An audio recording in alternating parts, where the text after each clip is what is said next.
Hello friends, welcome to the success Kendra. Friends देखिए, आज इस सेशन में हम लोग बीपीएससी एईडीओ एग्ज़ाम 2026 यानी कि बीपीएससी सहायक शिक्षा विकास पदाधिकारी का एक जो एग्ज़ाम 14 अप्रैल 2026 से स्टार्ट हो रहा है। फ्रेंड्स उसके लिए देखिए, हिस्ट्री के यानी कि इतिहास के जितने भी प्रश्न बीपीएससी के एग्ज़ाम में 2025 में जो एग्ज़ाम लिया गया है बीपीएससी के द्वारा, और 2026 में एग्ज़ाम लिया गया है बीपीएससी के द्वारा, उसमें जितने भी हिस्ट्री के प्रश्न यानी कि इतिहास के प्रश्न पूछे गए हैं, उन सारे प्रश्नों को आज हम लोग एक ही सेशन में डिस्कस करेंगे। बड़ा इम्पॉर्टेंट सेशन रहने वाला है, इसको ध्यानपूर्वक और धैर्यपूर्वक पूरा जरूर देखिएगा। देख सकते हैं अभी रिसेंटली जो है फरवरी में इसी साल 2026 में बीपीएससी ईएसओ मेंस का एग्ज़ाम लिया गया है, और 2026 में ही जनवरी में हुआ था बीपीएससी स्पेशल टीचर का एग्ज़ाम। साथ ही साथ यहाँ बाकी एग्ज़ाम का भी लिस्ट मैंने दे दिया है, आप देख सकते हैं। ये सारे एग्ज़ाम अभी रिसेंटली बीपीएससी के द्वारा लिया गया है।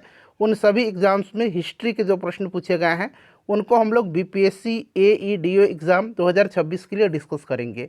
चलिए स्टार्ट करते हैं हम लोग आज का सेशन। एक बार सभी लोग प्लीज़ पहले सेशन को लाइक कर दीजिए, और जब इसको कंप्लीट देख लीजिएगा, पूरा देख लीजिएगा, तो कम से कम इसको एक ग्रुप में फ्रेंड्स ज़रूर ही शेयर कर दीजिएगा। तो चलिए अब हम लोग स्टार्ट करते हैं आज का सेशन। तो फ्रेंड्स देखिए, जैसे मैंने आपको बताया है कि आज हम लोग बीपीएससी एईडीओ एग्ज़ाम 2026 के लिए बीपीएससी के द्वारा 2025 और 2026 में जितने भी एग्ज़ाम्स आयोजित कराए गए हैं और उनमें जितने भी हिस्ट्री के प्रश्न पूछे गए हैं यानी कि इतिहास के प्रश्न पूछे गए हैं, उन सारे प्रश्नों को आज हम लोग एक ही सेशन में डिस्कस कर रहे हैं। बड़ा ही इम्पोर्टेंट सेशन है, इसको ध्यानपूर्वक आप पूरा जरूर देखिएगा। और देखिए फ्रेंड्स, निश्चित रूप से यहाँ से प्रश्न आपके भी एग्ज़ाम में देखने को मिलेंगे। चलिए स्टार्ट करते हैं। आज के सेशन का पहला प्रश्न पढ़ेंगे, और आप देख सकते हैं ये प्रश्न अभी recently BPSC ASO mains exam 2026 में ही पूछा गया है। प्रश्न क्या है कि बिहार प्रांतीय सम्मेलन ने गांधी जी के असहयोग आंदोलन का समर्थन करते हुए एक प्रस्ताव कब पारित किया था। देखिए, अगर आप आंसर जानते हैं तो आंसर कमेंट करते चलिए, इससे आपका रिवीजन भी होते चलेगा, और जो भी मैं आपको एक्सप्लेन करके बता रहा हूं उससे भी आप ध्यानपूर्वक सुनते चलिए। इस तरह से एक प्रश्न के साथ साथ आपके 2 से 3 प्रश्न जो है कवर होते चलेंगे। अब यहाँ पर देखिए, ध्यान दीजिए, बिहार प्रांतीय सम्मेलन। बिहार प्रांतीय सम्मेलन ने गांधी के असहयोग आंदोलन का समर्थन करते हुए एक प्रस्ताव कब पारित किया था। तो देखिए, बिहार प्रांतीय सम्मेलन का ये 12वां अधिवेशन था। कौन सा अधिवेशन था? 12वां अधिवेशन था, जिसका आयोजन 28 अगस्त 1920 को डॉक्टर राजेंद्र प्रसाद के नेतृत्व में भागलपुर में किया गया था। बिहार प्रांतीय सम्मेलन का 12वां अधिवेशन 28 अगस्त 1920 को डॉक्टर राजेंद्र प्रसाद के नेतृत्व में भागलपुर में आयोजित किया गया था, जिसमें गांधी जी के असहयोग आंदोलन के प्रस्ताव को स्वीकृति दी गई थी। तो यहाँ पर right answer option number C हो जाएगा, 28 अगस्त 1920 को। कहाँ पर हुआ था बिहार प्रांतीय सम्मेलन का आयोजन? तो इसका आयोजन भागलपुर में हुआ था। इससे भी आप साथ साथ ध्यान रखिएगा। और इसकी अध्यक्षता किसने किया था, इसका नेतृत्व किसने किया था? तो डॉक्टर राजेंद्र प्रसाद जी ने किया था। ये सारे पॉइंट्स फ्रेंड्स आप ध्यान रखते चलिएगा। चलिए उसके बाद हम लोग नेक्स्ट क्वेश्चन कर लेंगे। देखिए, प्रिंस ऑफ वेल्स की पटना यात्रा का लोगों ने बहिष्कार किया था, बताइएगा।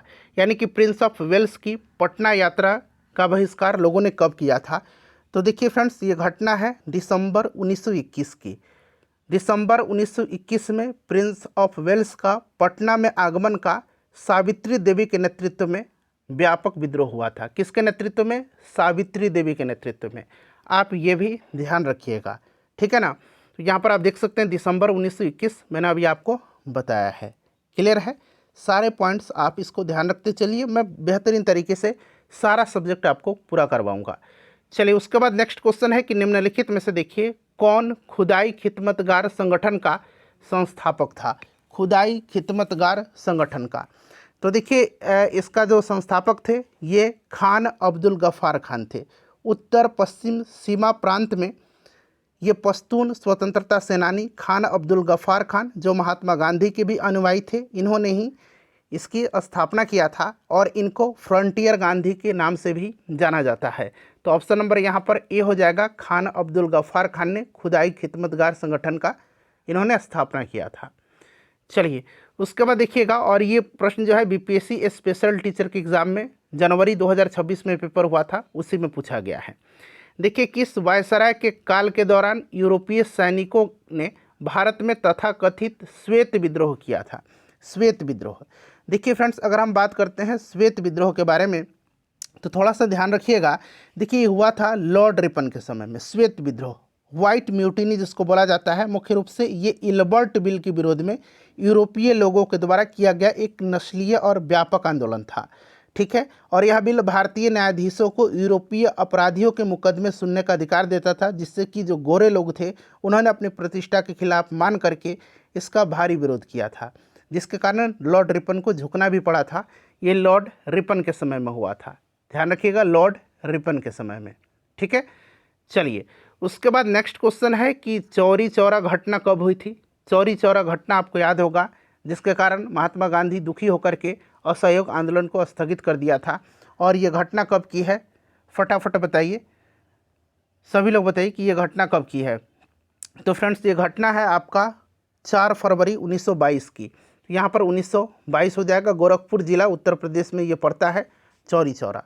ठीक है, चलिए उसके बाद नेक्स्ट क्वेश्चन है कि निम्नलिखित में से किसे पंजाब केसरी के नाम से जाना जाता है? पंजाब केसरी के नाम से लाला लाजपत राय को जाना जाता है। किसको? लाला लाजपत राय को। अच्छा, बिहार केसरी किसको कहा जाता है? बिहार केसरी। मैं जानना चाहता हूं कि आप में से कितने लोगों को इसका आंसर पता है, कमेंट करके बताइएगा। बिहार केसरी किसको कहा जाता है? ठीक है, चलिए नेक्स्ट क्वेश्चन है कि भारतीय राष्ट्रीय सेना का गठन निम्नलिखित में से किस देश में किया गया था? भारतीय राष्ट्रीय सेना का गठन किस देश में किया गया था? तो ये द्वितीय विश्व युद्ध के दौरान किया गया था। आपको भी याद होगा, सिंगापुर में। कहाँ पर? सिंगापुर में किया गया था। ठीक है ना, भारतीय राष्ट्रीय सेना का गठन सिंगापुर में किया गया था, ध्यान रखना आपको। ठीक है, चलिए उसके बाद अगला प्रश्न है कि गदर पार्टी के संस्थापक कौन थे? गदर पार्टी के संस्थापक कौन थे, बताइए।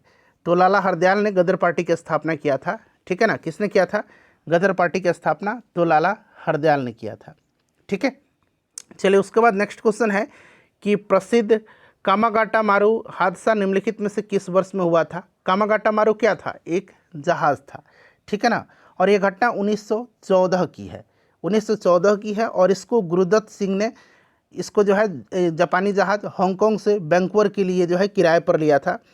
और कनाडा की सरकार ने सतत यात्रा नियम यानी कि कंटिन्यूअस जर्नी रेगुलेशन का हवाला देकर के सीधे भारत से न आने के कारण उन्हें प्रवेश देने से मना कर दिया था। ठीक है, तो ये घटना है 1914 की।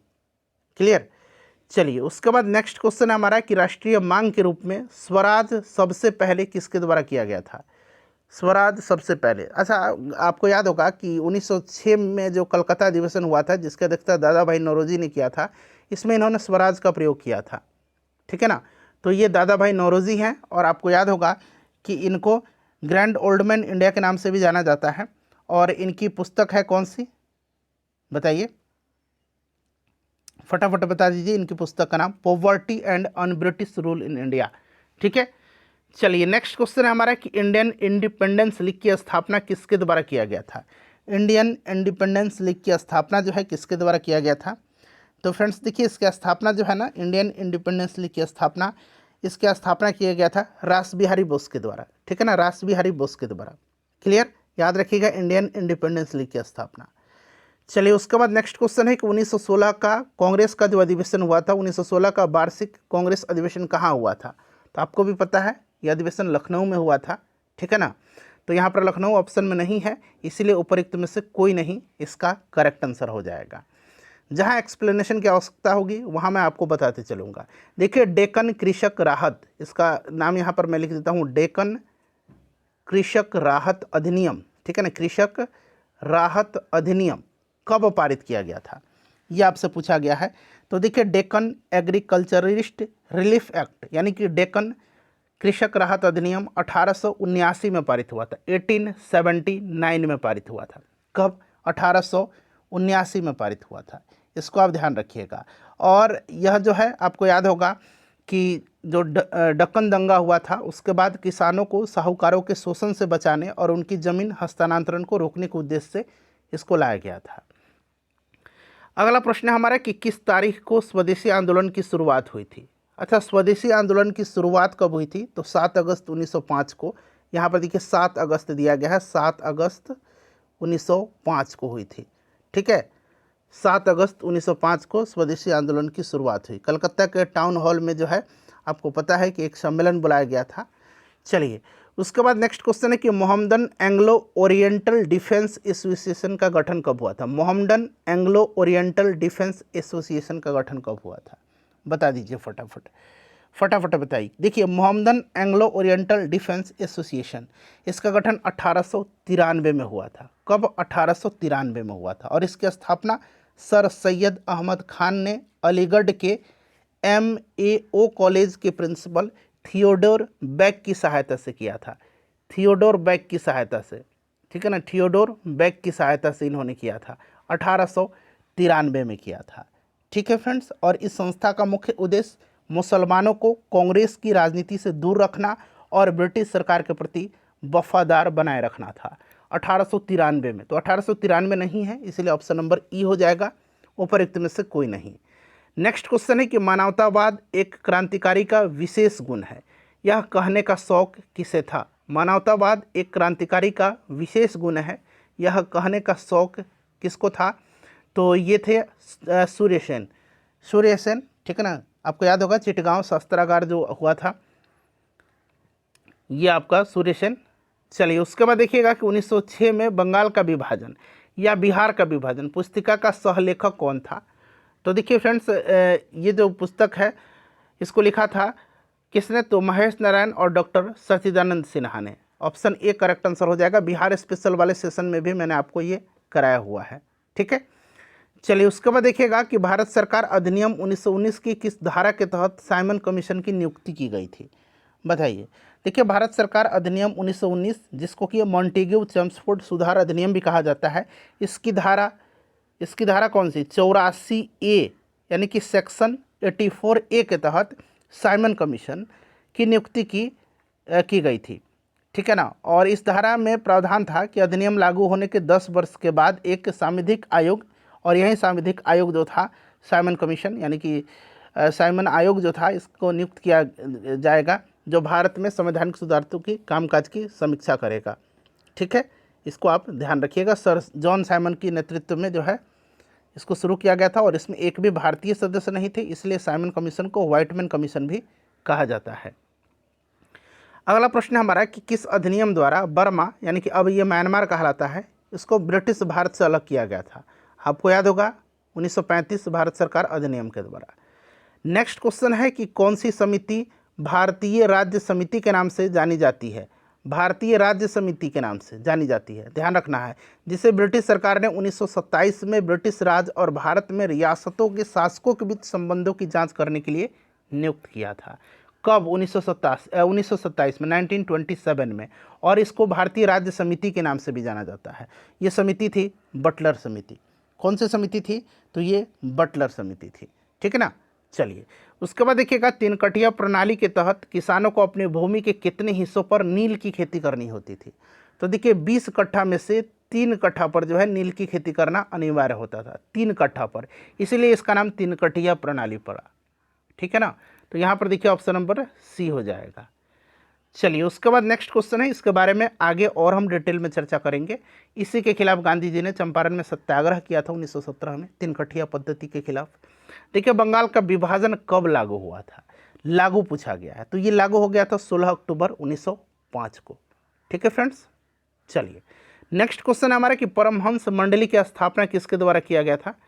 परमहंस मंडली, ये लिखा गया है परमहंस मंडली। ठीक है ना, परमहंस मंडली की स्थापना किसके द्वारा किया गया था? तो देखिए, परमहंस मंडली की स्थापना जो है ना, ये 1849 में, याद रखिएगा 1849 में बम्बई यानी कि महाराष्ट्र में बात करते हैं। ठीक है ना, मुख्य रूप से दादोबा पांडुरंग, दुर्गाराम मेहता जी और उनके मित्रों के समूह के द्वारा किया गया था। तो नाम 2 याद रखना है, एक तो दादोबा पांडुरंग, यहाँ पर देखिए दादोबा और पांडुरंग तो आपको दिख ही रहा है, दादोबा पांडुरंग और दुर्गाराम मेहता जी, ये 2 नाम आप जरूर याद रखिएगा। इन्हीं के द्वारा परमहंस मंडली की स्थापना 1849 में महाराष्ट्र में बम्बई में हुआ था, और यह एक गुप्त सामाजिक धार्मिक संस्था थी जो एकेश्वरवाद, जाति उन्मूलन, विधवा पुनर्विवाह और महिला शिक्षा के लिए कार्य किया करती थी। ठीक है। चलिए, तो ऑप्शन ए यहाँ पर दादोबा पांडुरंग दिया गया है। आपको दुर्गाराम मेहता जी का भी नाम याद रखना है। चलिए, कुका आंदोलन के संस्थापक कौन थे? कुका आंदोलन ये पंजाब में हुआ था, राम सिंह यहाँ पर करेक्ट आंसर हो जाएगा। नेक्स्ट क्वेश्चन है कि किसने कहा था कि हमने स्वयं को अग्नि में धकेल दिया है? किसने कहा था कि हमने स्वयं को अग्नि में धकेल दिया है, या तो हम इसमें से सफलतापूर्वक बाहर आएंगे अथवा इसी में हम समाप्त हो जाएंगे? ये स्टेटमेंट किसका है? तो ये पंडित जवाहरलाल नेहरू का है। ठीक है। चलिए, उसके बाद देखिए, सरदार वल्लभ भाई पटेल को सरदार की उपाधि जो है किसने दिया था? तो बारदोली की महिलाओं ने उस समय दिया था, बारदोली सत्याग्रह के दौरान। यहाँ पर देखिए ऑप्शन यहाँ पर बी करेक्ट आंसर हो जाएगा। चलिए, उसके बाद नेक्स्ट क्वेश्चन है कि महात्मा गांधी ने अपने सत्याग्रह रूपी अस्त्र का जो है, सत्याग्रह रूपी अस्त्र का प्रथम प्रयोग कहाँ पर किया था? तो आपको पता है कि सत्याग्रह का सर्वप्रथम प्रयोग इन्होंने दक्षिण अफ्रीका में किया था और भारत में 1917 में चंपारण में किया था। तो दक्षिण अफ्रीका के ट्रांसवाल में इन्होंने किया था। नेक्स्ट क्वेश्चन हमारा कि बंकिम चंद्र चट्टोपाध्याय के उपन्यास आनंद मठ का कथानक किस विद्रोह पर आधारित है? तो ये आपको भी पता होगा किस पर आधारित है फ्रेंड्स, तो ये सन्यासी विद्रोह पर है ना। चलिए, नेक्स्ट क्वेश्चन है किस भारतीय नेता ने the economic history of India पुस्तक लिखी है? तो इसको आर.सी. दत्ता ने लिखा है, ऑप्शन ए याद रखिएगा, the economic history of India. चलिए, उसके बाद देखिएगा कि अहमदाबाद टेक्सटाइल लेबर एसोसिएशन की स्थापना कब और किसके द्वारा किया गया था? Ahmedabad textile labour association, textile यहाँ मैं लिख देता हूँ, textile labour association, Ahmedabad textile labour association की स्थापना कब और किसके द्वारा किया गया था? तो महात्मा गांधी जी के द्वारा 1918 में। तो यहाँ पर ऑप्शन नंबर ए में महात्मा गांधी और 1918 दिया गया है। चलिए, उसके बाद देखिए, इंडिया हाउस से कौन जुड़े थे? इंडिया हाउस से कौन जुड़े थे? तो इंडिया हाउस की स्थापना 1905 में श्यामजी कृष्ण वर्मा ने किया था, लंदन में। तो यहाँ पर आप देख सकते हैं श्यामजी कृष्ण वर्मा दिया गया है ऑप्शन नंबर सी में। ठीक है। चलिए, अब अगला प्रश्न कर लेंगे। प्रथम आंग्ल मैसूर युद्ध जो 1767 से 1769 तक अंग्रेजों और हैदर अली के बीच लड़ा गया था, उसका समापन निम्नलिखित में से किस समझौते यानी कि किस संधि के साथ हुआ? अब देखिए, आपको याद रखना है कि प्रथम आंग्ल मैसूर युद्ध हुआ था कब? तो 1767 से 1769 के बीच। किसके बीच ये युद्ध हुआ था? तो अंग्रेजों और हैदर अली के बीच यह युद्ध लड़ा गया था। और इस युद्ध का समापन जो है 1769, ध्यान रखिएगा, 1769 के मद्रास की संधि के तहत हुआ था। तो यहाँ पर ऑप्शन नंबर सी हो जाएगा, मद्रास की संधि। अच्छा, कितने आंग्ल मैसूर युद्ध हुए थे टोटल? 4 आंग्ल मैसूर युद्ध हुए थे। ये तो पहला हो गया जो मद्रास की संधि के तहत समाप्त हुआ था। ध्यान दीजिएगा, दूसरा जो आंग्ल मैसूर युद्ध हुआ था ये 1780 से लेकर के 1784 तक हुआ था और इसका समापन हुआ था 1784 के मंगलौर के संधि के तहत। यहाँ पर आप देख सकते हैं। ठीक है। तीसरा जो आंग्ल मैसूर युद्ध हुआ था, तीसरा आंग्ल मैसूर युद्ध ये हुआ था 1790 से 1792 के बीच। ठीक है ना। और इसका समापन जो हुआ था 1792 के श्रीरंगपट्टनम की संधि के तहत इसका समापन हुआ था। और चौथा आंग्ल मैसूर युद्ध जो हुआ था ये 1799 में हुआ था और इसी युद्ध में टीपू सुल्तान मारा गया था। तो ये सब पॉइंट आप ध्यान रखिएगा, प्रश्न कहीं से भी पूछा जा सकता है। ठीक है। अच्छा, दूसरा जो आंग्ल मैसूर युद्ध हुआ था, दूसरा 1780 से 84 के बीच, उस समय जो है गवर्नर जनरल वारेन हेस्टिंग्स था। ठीक है ना। तीसरा जो आंग्ल मैसूर युद्ध हुआ था उस समय गवर्नर जनरल लॉर्ड कॉर्नवालिस था और जो चौथा हुआ था उस समय गवर्नर जनरल लॉर्ड वेलेस्ली था। तो सारे पॉइंट्स को आप ध्यान रखिएगा। अच्छा, दूसरा जो आंग्ल मैसूर युद्ध हुआ था उसी में जो है ये हैदर अली था, उसकी मृत्यु हुई थी दूसरे आंग्ल मैसूर युद्ध के समय, और टीपू सुल्तान की मृत्यु चौथे आंग्ल मैसूर युद्ध के समय 1799 में हुई थी। ठीक है। देखिए फ्रेंड्स, इस तरह के सेशन बनाने में 5 से 6 घंटे का मेरा महत्वपूर्ण समय लगता है। सो प्लीज़ फ्रेंड्स, सेशन को लाइक ज़रूर करें और कम से कम एक ग्रुप में इसको ज़रूर शेयर करिएगा। देखिए, कुंवर सिंह ने किस अंग्रेज कप्तान के खिलाफ अपना अंतिम युद्ध लड़ा था? बताइए। देखिए, कुंवर सिंह ने किस अंग्रेज कप्तान के खिलाफ अपना अंतिम युद्ध लड़ा था? तो फ्रेंड्स, ये लिग्रांड है, लिग्रांड के खिलाफ लड़ा था इन्होंने। Option number A right answer हो जाएगा। अच्छा, कुंवर सिंह के बारे में प्रश्न बीपीएससी पूछता है कि बिहार में 1857 की क्रांति का नेतृत्व किन्होंने किया था? तो आपको याद रखना है, वीर कुंवर सिंह ने। ठीक है ना। और इन्होंने कहा भी था कि मैं जहाँ भी रहूँ जगदीशपुर वहीं है। ठीक है। और इनकी मृत्यु भी पूछा गया है बीपीएससी टीआरई के एग्जाम में कि कब हुआ था। तो आपको याद रखना है 26 अप्रैल 1858 को इनका देहावसान हुआ था। ठीक है ना, इनका देहांत हुआ था। तो ये भी आप ध्यान रखिएगा। चलिए, उसके बाद देखिए पूछा गया है कि निम्नलिखित में से किस भारत सरकार अधिनियम यानी कि भारतीय परिषद अधिनियम ने 3 अलग अलग प्रेसिडेंसी मद्रास, बम्बई और बंगाल को एक सामान्य प्रणाली में लाया। काफ़ी अच्छा प्रश्न है और यहाँ से प्रश्न जो है आपके पेपर में निश्चित रूप से इस तरह से बनेंगे। ठीक है ना, क्योंकि 100 नंबर का जीके जीएस जो है आपके पेपर में पूछा जाएगा। तो इस तरह के प्रश्न की संभावनाएं हैं कि यहाँ से इस तरह के प्रश्न आपके एग्जाम में बनेंगे। देखिए, भारतीय परिषद अधिनियम 1861, ध्यान रखिएगा, भारतीय परिषद अधिनियम 1861 ने मद्रास, बम्बई और बंगाल के तीनों अलग अलग प्रेसिडेंसी को एक सामान्य प्रशासनिक प्रणाली में लाया। ठीक है ना, और देखिए इस अधिनियम के तहत ब्रिटिश शासन ने भारत के प्रशासनिक तंत्र को केंद्रीकृत करने की दिशा में एक महत्वपूर्ण कदम बढ़ाया। अच्छा, एक प्रश्न और पूछा जाता है कि किस अधिनियम द्वारा मद्रास और बम्बई की विधायी शक्तियों के विकेंद्रीकरण की प्रक्रिया शुरू हुई थी। तो अभी मैंने बताया था कि इस अधिनियम के तहत जो है अंग्रेजों ने, ब्रिटिश शासन ने भारत के प्रशासनिक तंत्र को केंद्रीकृत करने की दिशा में महत्वपूर्ण कदम उठाए थे। तो अगर ये भी प्रश्न पूछेगा कि किस अधिनियम के द्वारा मद्रास और बम्बई की विधायी शक्तियों के विकेंद्रीकरण की प्रक्रिया शुरू हुई, तो याद रखिएगा भारतीय परिषद अधिनियम 1861। ठीक है, चलिए, इसी प्रकार से मैं सारा सब्जेक्ट आपको कवर करवाऊंगा। देखिए, गुप्त साम्राज्य के दौरान ऊपरी करा शब्द का प्रयोग किसके लिए किया जाता था? अब देखिए, ऊपरी करा शब्द का प्रयोग बताइए। तो फ्रेंड्स, ये किया जाता था सभी विषयों पर लगाया गया एक अतिरिक्त कर। Option number B correct answer हो जाएगा। ऊपरी करा शब्द का प्रयोग किया जाता था सभी विषयों पर लगाया गया एक अतिरिक्त कर के लिए। ठीक है, ध्यान रखिएगा, ऊपरी करा शब्द। चलिए, ये संबंधित है गुप्त साम्राज्य से। उसके बाद देखिए अगला प्रश्न है, ये स्टेटमेंट देकर के पूछा गया है कि निम्नलिखित में से जो है कथन दिया गया है, यहाँ पर विचार करना है। बिहार में मौर्य काल के बारे में, मौर्य काल के बारे में निम्नलिखित कथनों पर विचार करें और सही आंसर आपको चुन करके यहाँ पर बताना है। 3 स्टेटमेंट दिया गया है, ऊपर दिए गए कथनों में से कितने सही हैं ये पूछा जा रहा है, बताइए। तो यहाँ पर आप देखेंगे, सभी स्टेटमेंट पढ़िएगा कि चंद्रगुप्त मौर्य ने नंद वंश को उखाड़ फेंक करके मौर्य साम्राज्य की स्थापना किया था। ये आप बिल्कुल जानते हैं कि नंद वंश के आखिरी शासक धनानंद को पराजित करके चंद्रगुप्त मौर्य ने मौर्य वंश की स्थापना किया था। और अशोक के शिलालेख जो बिहार में व्यापक रूप से पाए जाते हैं, अहिंसा और सहिष्णुता पर आधारित हैं, धर्म की एक नीति को बढ़ावा देते हैं, ये भी सही है।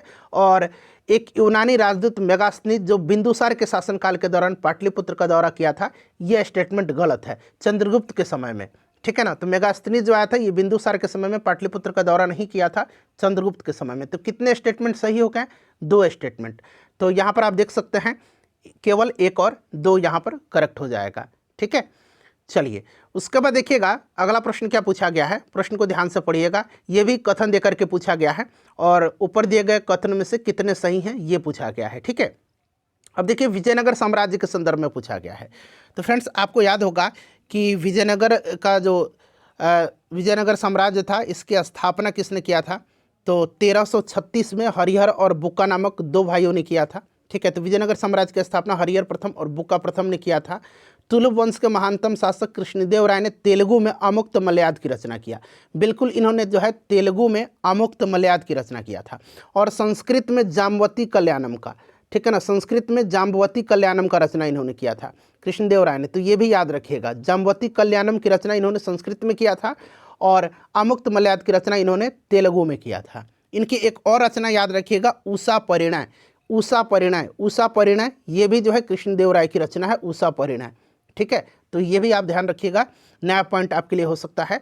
तो पहला भी सही है, दूसरा भी सही है। अच्छा, तीसरा स्टेटमेंट है कि विजयनगर की राजधानी हम्पी शहर, विजयनगर साम्राज्य की राजधानी हम्पी हुआ करती थी, ये तुंगभद्रा नदी के तट पर थी। इसको तालिकोटा के युद्ध के बाद लूट लिया गया था। देखिए, तालिकोटा का युद्ध कब हुआ था, ये भी प्रश्न बन सकता है। तो तालिकोटा का युद्ध हुआ था 1565 में, 1565 में। और इसमें विजयनगर साम्राज्य का पतन का यह कारण माना जाता है। और इसमें विजयनगर साम्राज्य का जो नेतृत्व कर रहा था वो राम राय कर रहा था। तो ये भी स्टेटमेंट सही है। तो तीनों स्टेटमेंट यहाँ पर सही हैं, आप देख भी सकते हैं। ठीक है, तो पूछा गया है कि कितने सही हैं, तो यहाँ पर हो जाएगा तीनों सही दिए गए हैं। ठीक है, चलिए, उसके बाद हम लोग नेक्स्ट क्वेश्चन कर लेंगे। अगला प्रश्न है कि शाहजहां का प्रसिद्ध मयूर सिंहासन 1739 में किसके द्वारा ले जाया गया था? तो आपको याद होगा कि 1739 में जो है नादिर शाह ने जो है आक्रमण किया था। और उस समय मुगल शासक कौन था? मोहम्मद शाह था। मोहम्मद शाह रंगीला इसको कहा जाता है। तो यहाँ पर आप देख सकते हैं, और इसी ने जो है प्रसिद्ध मयूर सिंहासन जो था, तख्ते ताउस था, और कोहिनूर हीरा लेकर के ये ईरान लौट गया। ईरान का नेपोलियन भी नादिर शाह को कहा जाता है, याद रखिएगा। तो राइट आंसर यहाँ पर हो जाएगा फारसी आक्रमणकारी नादिर शाह। ठीक है, चलिए उसके बाद नेक्स्ट क्वेश्चन कर लेंगे कि कांग्रेस में किस भारतीय नेता ने प्रथम बार उदारवादियों पर सुरक्षित वाल्व सिद्धांत का प्रयोग करने का आक्षेप लगाया है? बताइए राइट आंसर क्या हो जाएगा। सुरक्षा वाल्व सिद्धांत के आधार पर भारतीय राष्ट्रीय कांग्रेस की स्थापना ब्रिटिश सरकार को खतरों से बचाने के लिए की गई थी। यह विचार जो है लाला लाजपत राय का है। तो यहाँ पर ऑप्शन नंबर 1 करेक्ट आंसर हो जाएगा लाला लाजपत राय। ठीक है, चलिए लाला लाजपत राय ध्यान रखिएगा आप।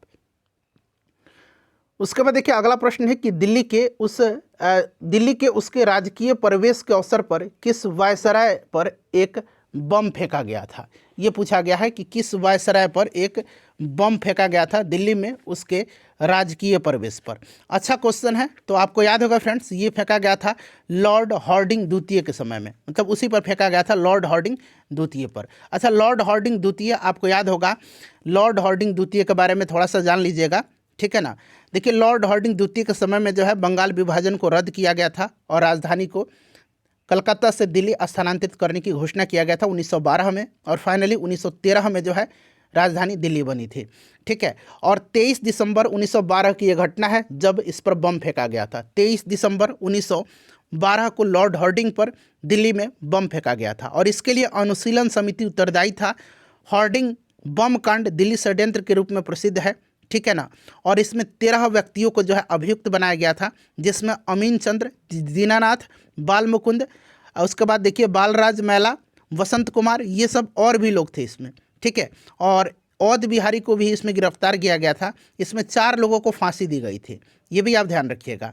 ठीक है, दीनानाथ इसमें सरकारी गवाह बन गए थे, और इसमें मुख्य भूमिका निभाया था रास बिहारी बोस, जो भाग करके जापान चले गए थे। तो ये सब पॉइंट याद रखिएगा आप, लॉर्ड हॉर्डिंग। ठीक है, उसके बाद देखिएगा कि 1911 में, ये सब 71वीं बीपीएससी का भी प्रश्न आप कर रहे हैं। 1911 में कैलिफोर्निया विश्वविद्यालय में भारतीय दर्शन शास्त्र के प्रोफेसर बनने का किसे अवसर मिला? किसे अवसर मिला ये पूछा जा रहा है। तो फ्रेंड्स ये मिला था लाला हरदयाल को, लाला हरदयाल। ठीक है, ध्यान रखिएगा, गद्दर पार्टी की स्थापना इन्होंने किया था। उसके बाद देखिएगा MAO कॉलेज, अलीगढ़ मुस्लिम ओरिएंटल कॉलेज है। ठीक है ना, MAO Aligarh Anglo oriental college. ठीक है, के प्रधानाचार्य का नाम बताइए जिसने 19वीं सदी के अंतिम दशकों में मुस्लिम सांप्रदायिकता को बढ़ावा दिया।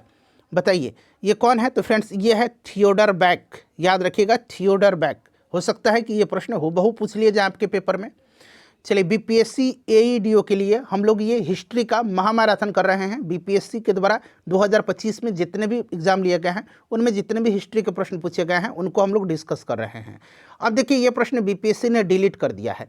क्यों इसको डिलीट कर दिया है? क्योंकि बीपीएससी ने तर्क दिया है कि यहाँ पर द नहीं होगा, सिर्फ होगा यंग इंडिया। तो ये द वर्ड लगा हुआ है ना, इसी के कारण इसको डिलीट किया गया। तो यंग इंडिया एक राष्ट्रीय पत्र किसने प्रारंभ किया था? तो आपको याद है, महात्मा गांधी ने। चलिए उसके बाद देखिए अगला प्रश्न है कि किस कमीशन ने सभी राजनीतिक समूहों और दलों के किसी भी भारतीय सदस्य को शामिल नहीं करने के कारण बेचैनी को बल मिला? तो आपको पता है कि कौन सा ऐसा कमीशन है जिसमें एक भी भारतीय नहीं था? तो ये आपका साइमन कमीशन था। ठीक है ना, इसको व्हाइटमैन कमीशन भी कहा जाता है, साइमन कमीशन। ठीक है, आपको याद होगा साइमन कमीशन है ये। क्लियर, याद रखिएगा, साइमन कमीशन हो जाएगा। अच्छा, साइमन कमीशन की अगर हम बात करते हैं तो साइमन कमीशन 3 फरवरी 1928 को भारत आया था। ठीक है ना, और 27 मई 1930 को इसने अपनी रिपोर्ट प्रस्तुत किया था। उसके बाद देखिए अगला प्रश्न है कि किसने आज़ाद हिंद फौज का नेतृत्व संभाला और चलो दिल्ली की प्रसिद्ध लड़ाई का नारा दिया था? तो चलो दिल्ली का नारा किसने दिया था बता दीजिए फ्रेंड्स। तो ये सुभाष चंद्र बोस ने दिया था। ठीक है ना, सुभाष चंद्र बोस यहाँ पर करेक्ट आंसर हो जाएगा। चलिए उसके बाद देखिएगा कि हम या तो भारत को स्वतंत्र करेंगे, हम या तो भारत को स्वतंत्र करेंगे या अभियान में मर जाएंगे, यानी कि करो या मरो, डू और डाई का नारा है। ये किसने दिया था? तो महात्मा गांधी जी ने दिया था भारत छोड़ो आंदोलन के समय में। ठीक है, चलिए अगला प्रश्न है कि किसने बांटो और छोड़ो के नारे को बुलंद किया था। किसने बांटो और छोड़ो के नारे को बुलंद किया था। आप देख सकते हैं नारा भी पूछा गया है, 3 नारे हो गए, चलो दिल्ली, डू और डाई और बांटो और छोड़ो का नारा। तो ये मोहम्मद अली जिन्ना का है। ठीक है, चलिए उसके बाद नेक्स्ट क्वेश्चन है कि किस अधिनियम ने भारत की विभाजन के लिए 2 नए स्वतंत्र भारत और पाकिस्तान राज्यों को मूर्ति रूप दिया था। बताइए किस अधिनियम के तहत भारत और पाकिस्तान 2 स्वतंत्र देश बने थे। तो ये भारतीय स्वतंत्रता अधिनियम है 1947। ठीक है, चलिए उसके बाद देखिएगा कि किस कांग्रेसी नेता ने 1918 में बिहार की यात्रा की ताकि होम रूल लीग की गतिविधियों को बल मिल सके। 1918 में किस कांग्रेसी नेता ने बिहार की यात्रा किया था ताकि होम रूल लीग की गतिविधियों को बल मिल सके। तो ये क्या थे, एनी बेसेंट। 1918 में एनी बेसेंट 2 बार पटना आई थी, 2 बार ये पटना आई हुई थी, ये भी आप ध्यान रख सकते हैं। 2 बार ये पटना आई हैं एनी बेसेंट। ठीक है, 18 अप्रैल और 25 जुलाई 1918 को। चलिए उसके बाद देखिए चंपारण कृषि कमेटी, चंपारण एग्रेरियन कमेटी की नियुक्ति किसके बीच समझौता हुआ था। बताइए 1917 का जो चंपारण सत्याग्रह हुआ था उसकी एक विशेष सफलता का ये परिणाम है। और ये जो है गांधी जी और किसके बीच हुआ था। बताइए भारतीय सरकार और गांधी जी के बीच हुआ था। ठीक है, चंपारण कृषि कमेटी का गठन। तो ये भी आप ध्यान रखिएगा। ठीक है, चलिए उसके बाद देखिए अगला प्रश्न है कि बिहार में किसान सभा का प्रमुख नेता कौन था। बिहार में किसान सभा का प्रमुख नेता तो स्वामी सहजानंद सरस्वती हैं। कौन है, स्वामी सहजानंद सरस्वती हैं। याद रखिएगा 1929 में इन्होंने बिहार प्रांतीय किसान सभा का गठन किया था। ठीक है, और ध्यान रखिएगा 1922 में श्री कृष्ण सिंह और शाह मोहम्मद जुबैर ने मुंगेर में जो है किसान सभा का गठन किया था। चलिए उसके बाद देख लीजिएगा अगला प्रश्न है कि विक्रम पुलिस थाने के अंतर्गत, ध्यान से पढ़िएगा, विक्रम पुलिस थाने के अंतर्गत राष्ट्रीय ध्वज को फहराते समय किसको मार दिया गया था। विक्रम पुलिस थाने के अंतर्गत राष्ट्रीय ध्वज फहराते समय किसको मार दिया गया था। तो देखिए दरअसल ये घटना है कब की, तो ये 1942 की घटना है। 10,000 लोग जमा हो गए थे विक्रम थाने की ओर और अंग्रेज़ों ने उन पर गोलियां बरसा करके रोका था। ठीक है, और इनमें से जो नाम पूछा गया है विक्रम पुलिस थाने में, तो ये कौन थे, तो इनका नाम है रघुनाथ सिंह नहीं नाम है, इनका नाम क्या है, इनका नाम है रंगनाथ। ठीक है ना, इनका नाम है रंगनाथ, बट यहाँ पर रघुनाथ लिख दिया है ना, इसीलिए इसका आंसर बीपीएससी ने उपरोक्त में से कोई नहीं माना है। आपको नाम रंगनाथ याद रखना है, गोराखड़ी के रंगनाथ। ठीक है ना, गोराखड़ी के रंगनाथ, क्लियर, गोराखड़ी के रंगनाथ। और इसी समय जो है काब के बुटाई राम थे। काब एक जगह है, वहाँ पर काब के बुटाई राम, काब के बुटाई राम एक और नाम मिल गया आपको। और सुरगपुर के त्रिवेणी शहीद हो गए थे। 3 लोग थे, गोराखड़ी के गोराखड़ी के रंगनाथ, ठीक है, काब के बुटाई राम, काब के बुटाई राम, ठीक है ना, बुटाई राम, काब के बुटाई राम और सोरगपुर के त्रिवेणी, सोरगपुर के त्रिवेणी, सोरगपुर के त्रिवेणी, ये 3 लोग शहीद हुए थे, सोरगपुर के त्रिवेणी।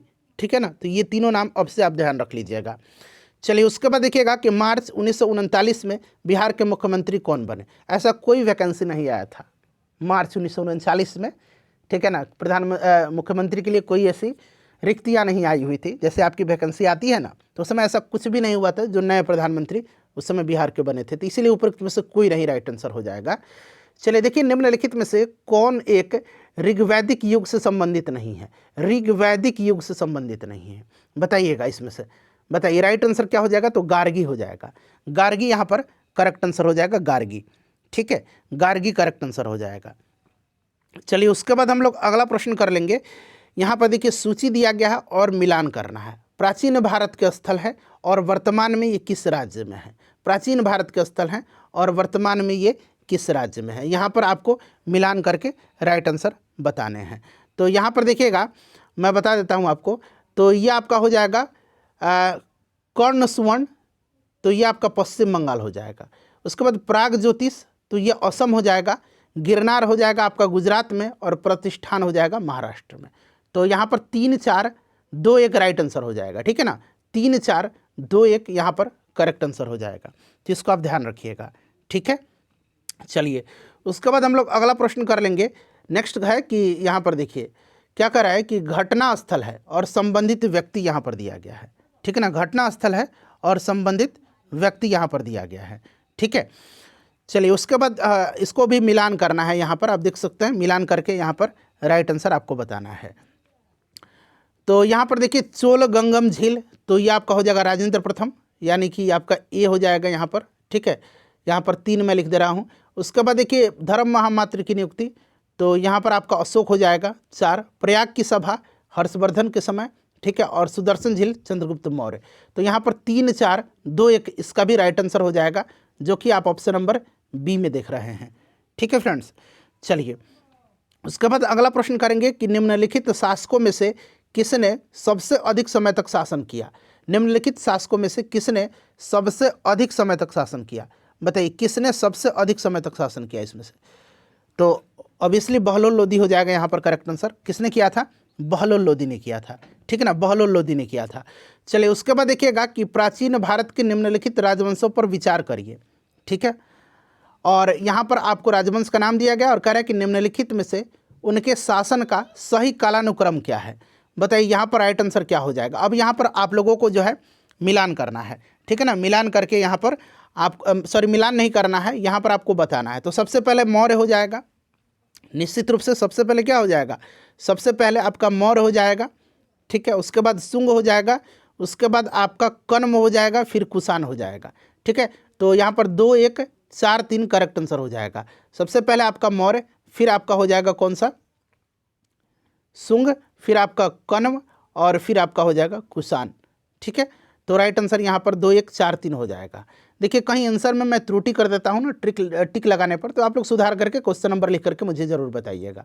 देखिए निम्नलिखित में से कौन सी जो है एक तुलसीदास द्वारा नहीं लिखी गई है, ध्यान से पढ़िएगा, तुलसीदास द्वारा नहीं लिखी गई है। तो इसमें से तुलसीदास के द्वारा नहीं लिखी गई है ये पूछा जा रहा है। तो इसमें से आपका हो जाएगा साहित्य लहरी।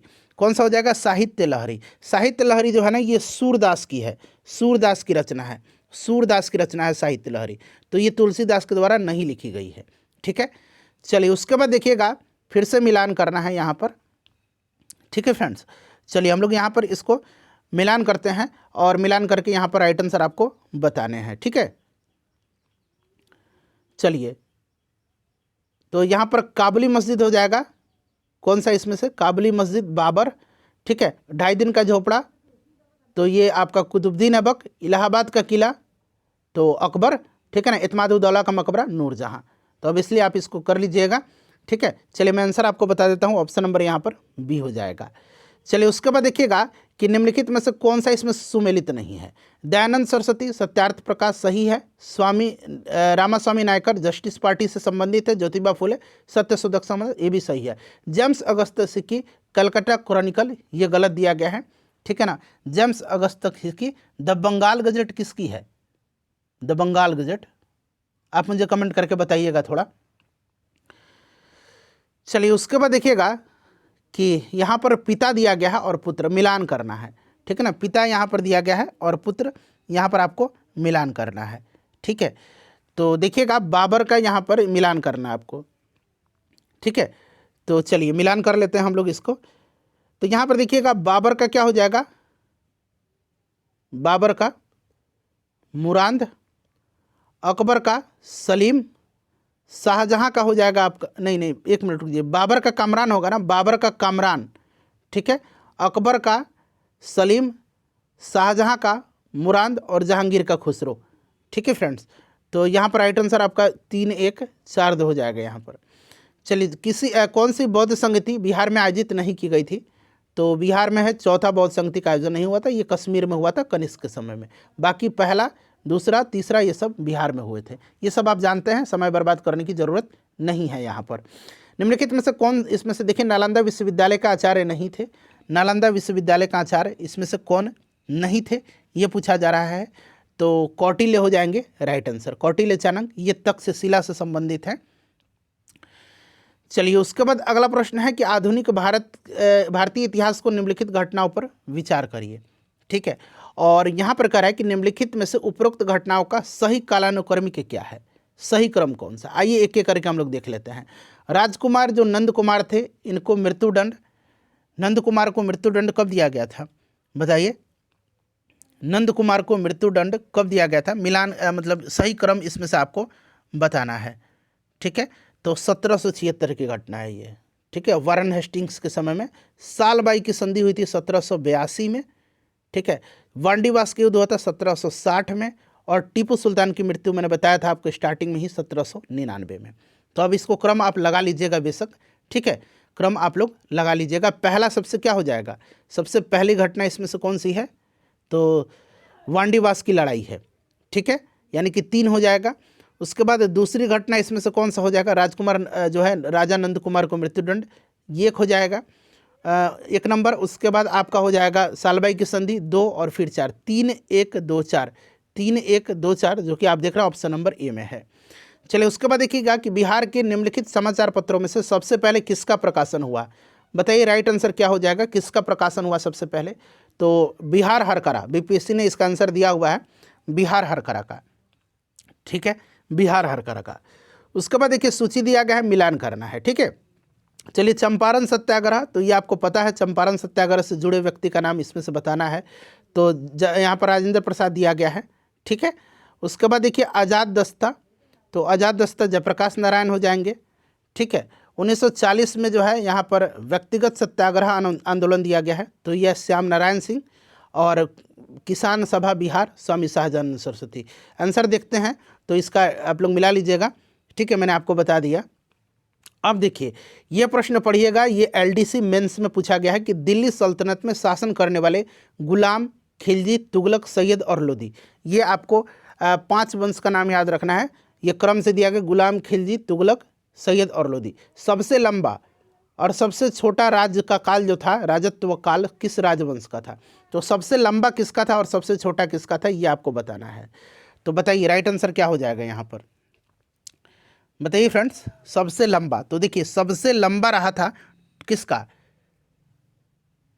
किसका रहा था बताइए फटाफट, तुगलक का, ठीक है ना, तुगलक का 1320 से 1398 तक कार्यकाल रहा था तुगलक वंश का। और सबसे कम खिलजी का रहा था 1290 से 1320 तक, ठीक है।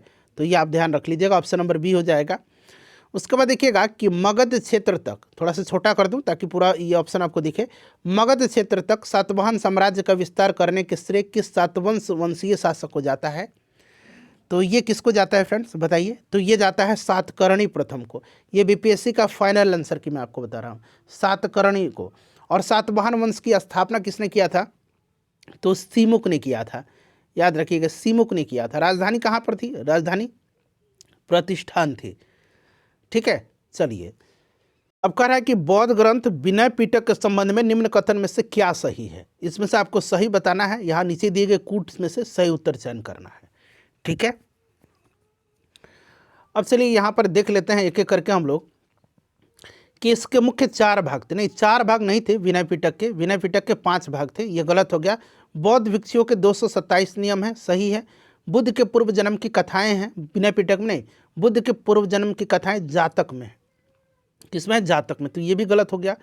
और बौद्ध भिक्षुओं के 311 नियम है, ये आपका करेक्ट हो गया, ठीक है। तो सही है आपका 2 और 4, तो यहाँ पर राइट आंसर हो जाएगा आपका कौन सा, केवल 2 और 4 सही है, ठीक है।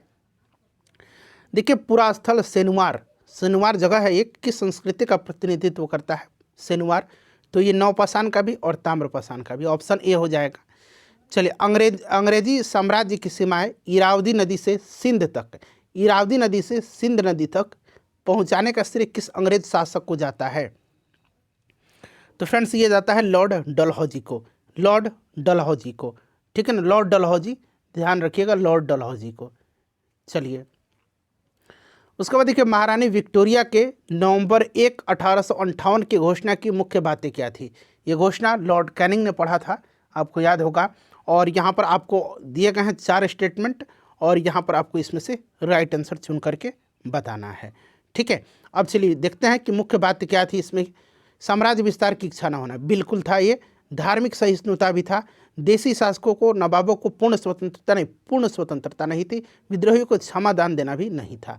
बट ये इंपॉर्टेंट है, साम्राज्य विस्तार की इच्छा न होना और धार्मिक सहिष्णुता, ठीक है। और आखिरी विस्तार आपने 1885 में डफरिन के समय में जो है म्यांमार को मिलाया गया था, ये आपको याद होगा। चलिए उसके बाद देखिएगा तो राइट आंसर यहाँ पर 1, 2 हो जाएगा। चलिए नेक्स्ट क्वेश्चन कर लेंगे। अगला प्रश्न है हमारा कि शेर शाह सूरी द्वारा जारी किए गए मुद्राओं में मुद्रा लेख की लिपि क्या थी? बताइए, मुद्रा लेख की लिपि क्या थी? तो ये आपका कौन सा हो जाएगा? अरबी और देवनागरी थी। अरबी और देवनागरी, ध्यान रखिएगा, अरबी भी था और देवनागरी भी थी। तो अरबी और देवनागरी, शेरशाह सूरी के द्वारा।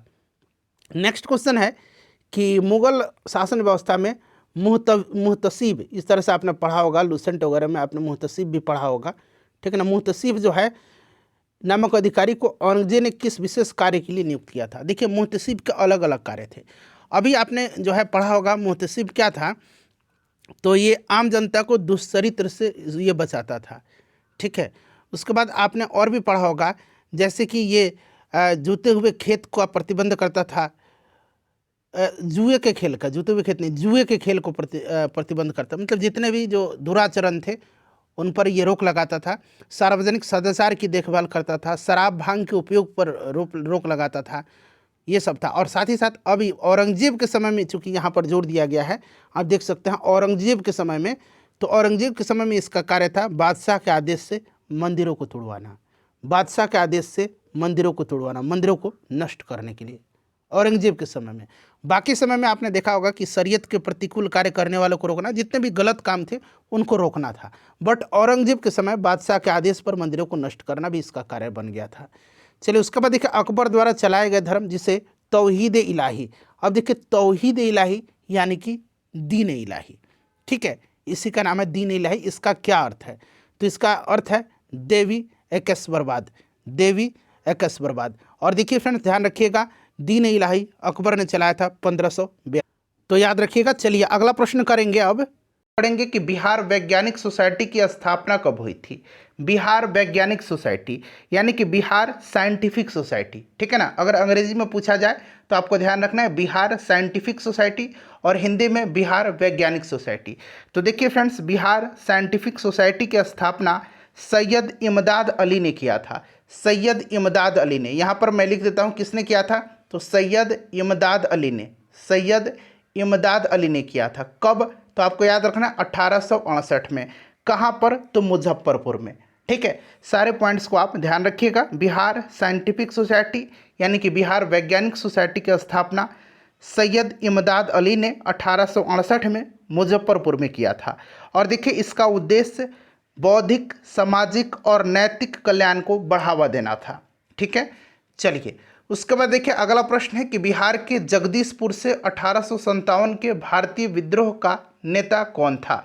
ये बीपीएससी का फेवरेट क्वेश्चन है और बार बार बीपीएससी के एग्जाम में पूछा जाता है, और मुझे पूरी उम्मीद है कि आप सभी लोगों को इसका आंसर पता होगा। बाबू कुंवर सिंह करेक्ट आंसर हो जाएगा। और देखिए, बाबू कुंवर सिंह का ही स्टेटमेंट है, मैं जहाँ भी रहूँ जगदीशपुर वहीं है, ठीक है। तो ये आप ध्यान रखिएगा, कुंवर सिंह।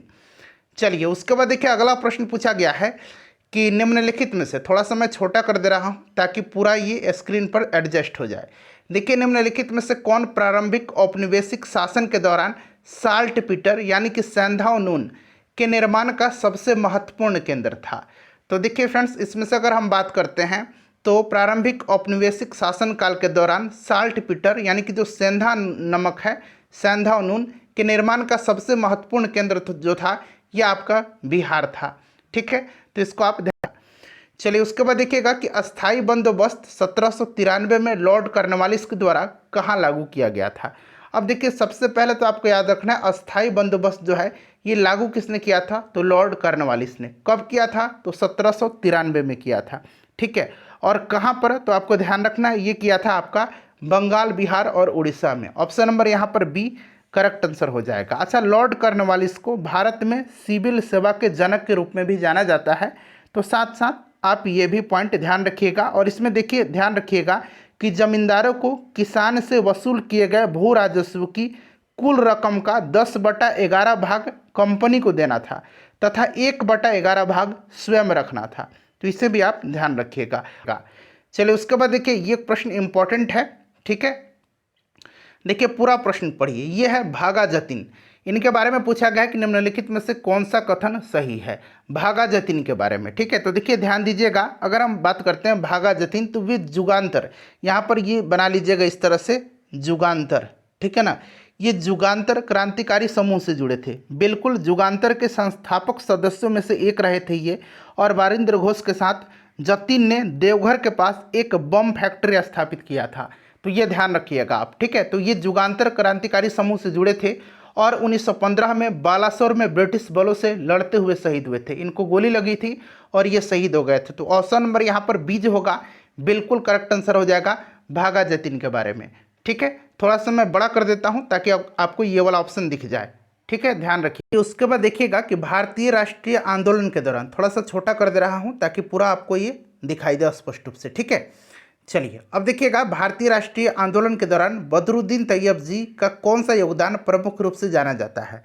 तो फ्रेंड्स आपको याद होगा कि बदरुद्दीन तैयब जी जो थे ये भारतीय राष्ट्रीय कांग्रेस की अध्यक्षता करने वाले पहले मुस्लिम अध्यक्ष थे। तो यहाँ पर आप देख सकते हैं कि वे भारतीय राष्ट्रीय कांग्रेस के पहले मुस्लिम अध्यक्ष बने और हिंदू मुस्लिम एकता के लिए सक्रिय रूप से इन्होंने कार्य किया था। और देखिए 1887 का भारतीय राष्ट्रीय कांग्रेस का जो आपका अधिवेशन हुआ था, ठीक है ना, उसी की अध्यक्षता इन्होंने किया था, ठीक है फ्रेंड्स, इसको आप ध्यान रखिएगा।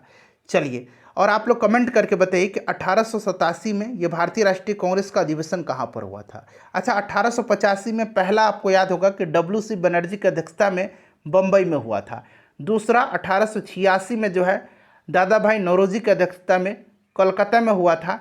तीसरा 1887 में हुआ था जिसकी अध्यक्षता जो है बदरुद्दीन तैयब जी ने किया था। और आप बताइए कि ये अधिवेशन कहाँ पर हुआ था, ठीक है। चलिए उसके बाद देखिएगा अगला प्रश्न कर लेंगे कि निम्नलिखित अकाल आयोगों को कालानुक्रमिक रूप से व्यवस्थित करें। तो देखिए आपको ध्यान रखना है कि यहाँ पर जितने भी कमीशन दिया गया है, जितने भी आयोग दिए गए हैं, ये सारे के सारे जो हैं अकाल आयोग हैं, यानी कि अकाल से संबंधित है। तो सबसे पहले अगर हम बात करते हैं यहाँ पर, तो आपको ध्यान रखना है फ्रेंड्स, देखिए ये मैकडोनल कमीशन जो था, मैकडोनल आयोग जो था, इसकी स्थापना लॉर्ड कर्जन ने किया था 1901 में, ठीक है। अच्छा यहाँ पर देखिए स्ट्रैची कमीशन जो था, स्ट्रैची कमीशन, ये भी ध्यान रखना है, इसका गठन हुआ था 1880 में, स्ट्रैची कमीशन का, ठीक है, लॉर्ड लिटन के समय में हुआ था। उसके बाद देखिए ये आपका लॉयल कमीशन है, तो लॉयल कमीशन का हुआ था 1897 में। और कैंपेबल कमीशन का याद रखिएगा, कैंपेबल कमीशन का जो है 1866 में हुआ था, ठीक है। तो ये क्रम अब आप लोग लगा लीजिएगा। चलिए उसके बाद देख लीजिए अगला प्रश्न हमारा कि निम्नलिखित में से कौन सा कथन सत्य नहीं है। यहाँ पर पूछा जा रहा है कि कौन सा कथन सत्य नहीं है। सारे कथन को पढ़िए। देखिए मद्रास थियोसॉफिकल सोसाइटी की एनी बेसेंट ने कहा कि प्राचीन समय में हिंदू महिलाएं शिक्षित थी और समाज में स्वतंत्र रूप से घूमती थी, ठीक है। यहाँ पर पूछा जा रहा है सत्य नहीं है, तो ये आपका सही हो जाएगा। दूसरा स्टेटमेंट भी आपका पढ़ लीजिए, ये भी सही हो जाएगा कि उत्तर भारत के आर्य समाज ने स्त्री शिक्षा का पुरजोर समर्थन किया था। उसके बाद देखिए तीसरा स्टेटमेंट भी जो है सही दिया गया है। उसके बाद देखिए चौथा स्टेटमेंट पढ़िएगा कि धोंदो केशव कर्वे उच्च जाति की हिंदू विधवाओं की शिक्षा के खिलाफ थे।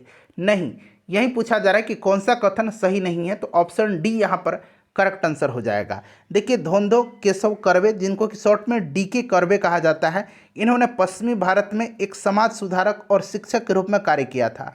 उन्हें महर्षि कर्वे के नाम से जाना जाता है और उन्होंने भारत में महिलाओं के कल्याण के लिए ढेर सारा काम किया था। उन्होंने विधवा पुनर्विवाह और महिला शिक्षा को बढ़ावा दिया था। और 1896 में 1896 में 1896 में जो है पूना में हिंगले नामक स्थान में, पूना में देखिए हिंगले नामक स्थान पर दान से प्राप्त भूमि पर विधवा आश्रम और अनाथ लड़कियों के आश्रम की स्थापना किया था। और इन्होंने 1907 में महर्षि कर्वे ने महिलाओं के लिए महिला विद्यालय की स्थापना किया था। तो ये वाला स्टेटमेंट आपका गलत दिया गया है। तो वहीं पूछा जा रहा था कि कौन सा इसमें से कथन सत्य नहीं है, तो आपको ध्यान रखना है ऑप्शन नंबर यहाँ पर डी हो जाएगा राइट आंसर। चलिए थोड़ा सा बड़ा बड़ा प्रश्न दिया गया है, इसीलिए ये एडजस्ट नहीं हो पा रहा है। देखिए जब द्विराष्ट्रीय सिद्धांत जोड़ पकड़ रहा था तब किसने मार्ले मिंटो सुधार पर तंज कसते हुए कहा कि पाकिस्तान का वास्तविक जन्मदाता इकबाल या जिन्ना नहीं वरन मिंटो था। तो देखिए पाकिस्तान का जन्मदाता मिंटो को किसने कहा है, ये आपको अच्छे तरीके से याद होगा, BPSC ने ये प्रश्न पूछा भी है फ्रेंड्स, ठीक है। तो डॉक्टर राजेंद्र प्रसाद ने कहा है। चलिए उसके बाद देखिए सूची दिया गया है, मिलान करना है आपको। यहाँ पर एक तरफ असली नाम दिया गया और दूसरी तरफ उनके लोकप्रिय नाम से मिलान करना है। तो सबसे पहले देखिएगा मूल शंकर की अगर हम बात करते हैं यहाँ पर, तो मूल शंकर किसका नाम था, तो ये दयानंद सरस्वती जी का था। अच्छा, नरेंद्र दत्त जो था, नरेंद्र नाथ दत्त, ये किसका नाम था? तो ये नाम आपका था स्वामी विवेकानंद जी का। ठीक है। और देखिए गदाधर चट्टोपाध्याय जो था ये रामकृष्ण परमहंस का नाम था, और मार्गरेट एलिजाबेथ नोबल जो था ये सिस्टर निवेदिता का नाम था। क्लियर?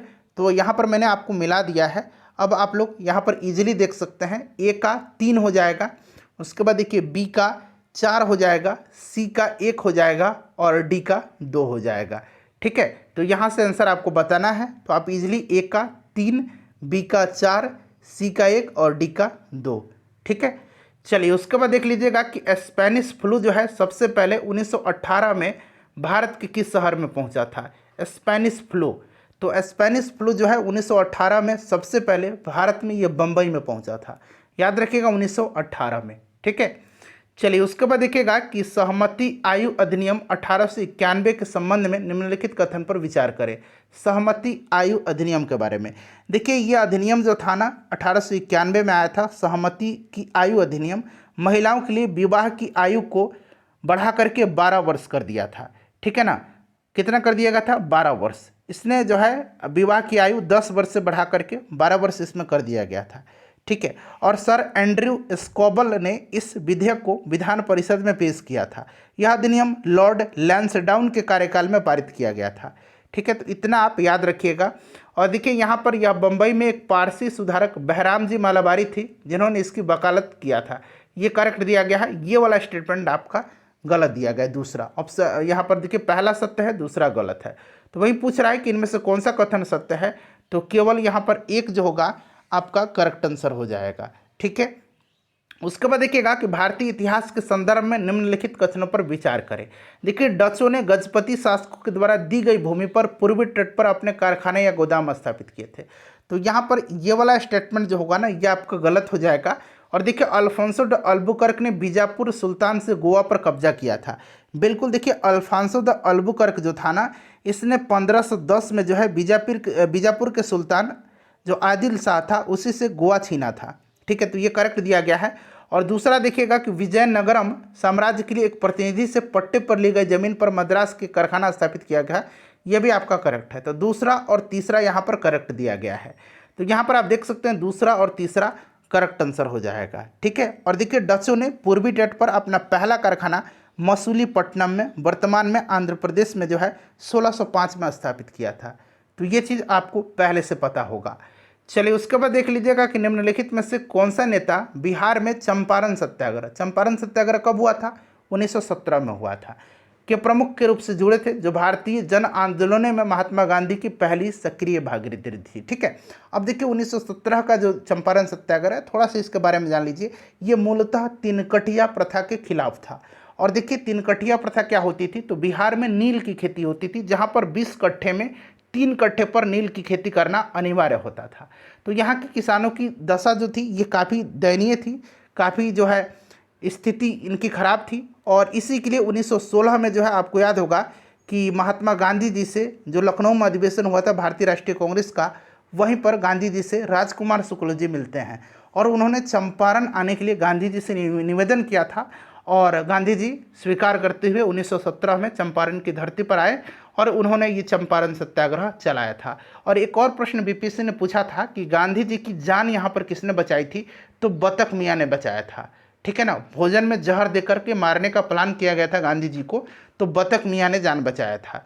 तो ये ध्यान रखिएगा। देखिए निम्नलिखित में से कौन सा नेता बिहार में चंपारण सत्याग्रह से प्रमुख रूप से जुड़ा था, जो भारतीय जन आंदोलनों में महात्मा गांधी की पहली सक्रिय भागीदारी थी?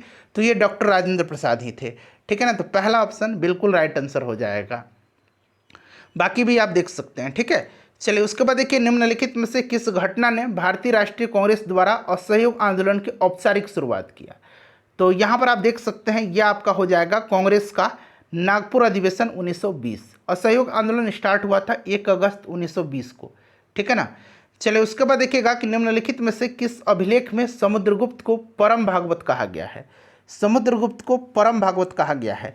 तो देखिए यह उपाधि समुद्रगुप्त के दरबारी कवि हरिसेन के द्वारा रचित इलाहाबाद स्तंभ शिलालेख यानी कि प्रयाग प्रशस्ति में जो है उल्लेखित है। तो यहाँ पर आप देख सकते हैं इलाहाबाद स्तंभ लेख यानी कि प्रयाग प्रशस्ति, इसकी रचना जो है हरिसेन ने किया है और हरिसेन समुद्रगुप्त के दरबारी कवि थे। तो ये सब ध्यान रखिएगा। यह शिलालेख समुद्रगुप्त की उपलब्धियों और उपाधियों का विस्तृत विवरण प्रदान करता है, जिसमें उन्हें एक परम भागवत के रूप में भी वर्णित किया गया है। अगला प्रश्न कर लेंगे कि निम्नलिखित में से कौन सा शिलाखंड मंदिर वास्तुकला का उदाहरण है। अब यहाँ पर देखिएगा कौन सा इसमें से रॉक कट जो है शिलाखंड जो है मंदिर वास्तुकला का उदाहरण है। तो यहाँ पर आप देख सकते हैं एलोरा का कैलाश मंदिर। अच्छा, एलोरा का जो कैलाश मंदिर है इसका निर्माण राष्ट्रकूट वंश के शासक कृष्ण प्रथम ने करवाया था, ये याद रखिएगा। अच्छा, कांची का कैलाश मंदिर का निर्माण किसने करवाया था? तो इसका निर्माण जो है पल्लव वंश के शासक नरसिंह वर्मन द्वितीय ने करवाया था। अच्छा, पुरी के जगन्नाथ मंदिर का निर्माण किसने करवाया था?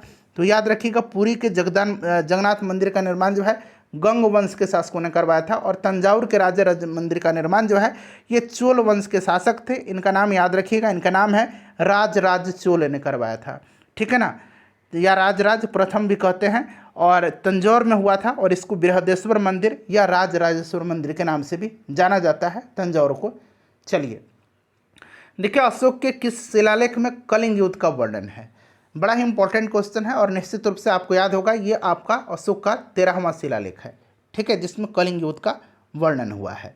उसके बाद देखिए अगला प्रश्न है कि निम्नलिखित में से किस स्थान से हड़प्पा लिपि में बड़े अक्षरों वाला एक संक्षिप्त अभिलेख प्राप्त हुआ है? बताइए, किस स्थल से हड़प्पा लिपि में बड़े अक्षरों वाला एक संक्षिप्त अभिलेख प्राप्त हुआ है? बड़ा ही अच्छा प्रश्न है। आपको ध्यान रखना है कि देखिए हड़प्पा लिपि में बड़े अक्षरों वाला संक्षिप्त अभिलेख जो है ये धौलावीरा से प्राप्त हुआ है।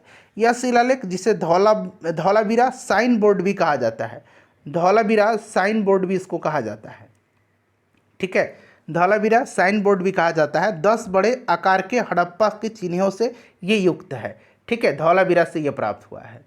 चलिए उसके बाद देखिएगा कि शेर शाह के प्रशासन के बारे में निम्नलिखित कथनों पर विचार करें।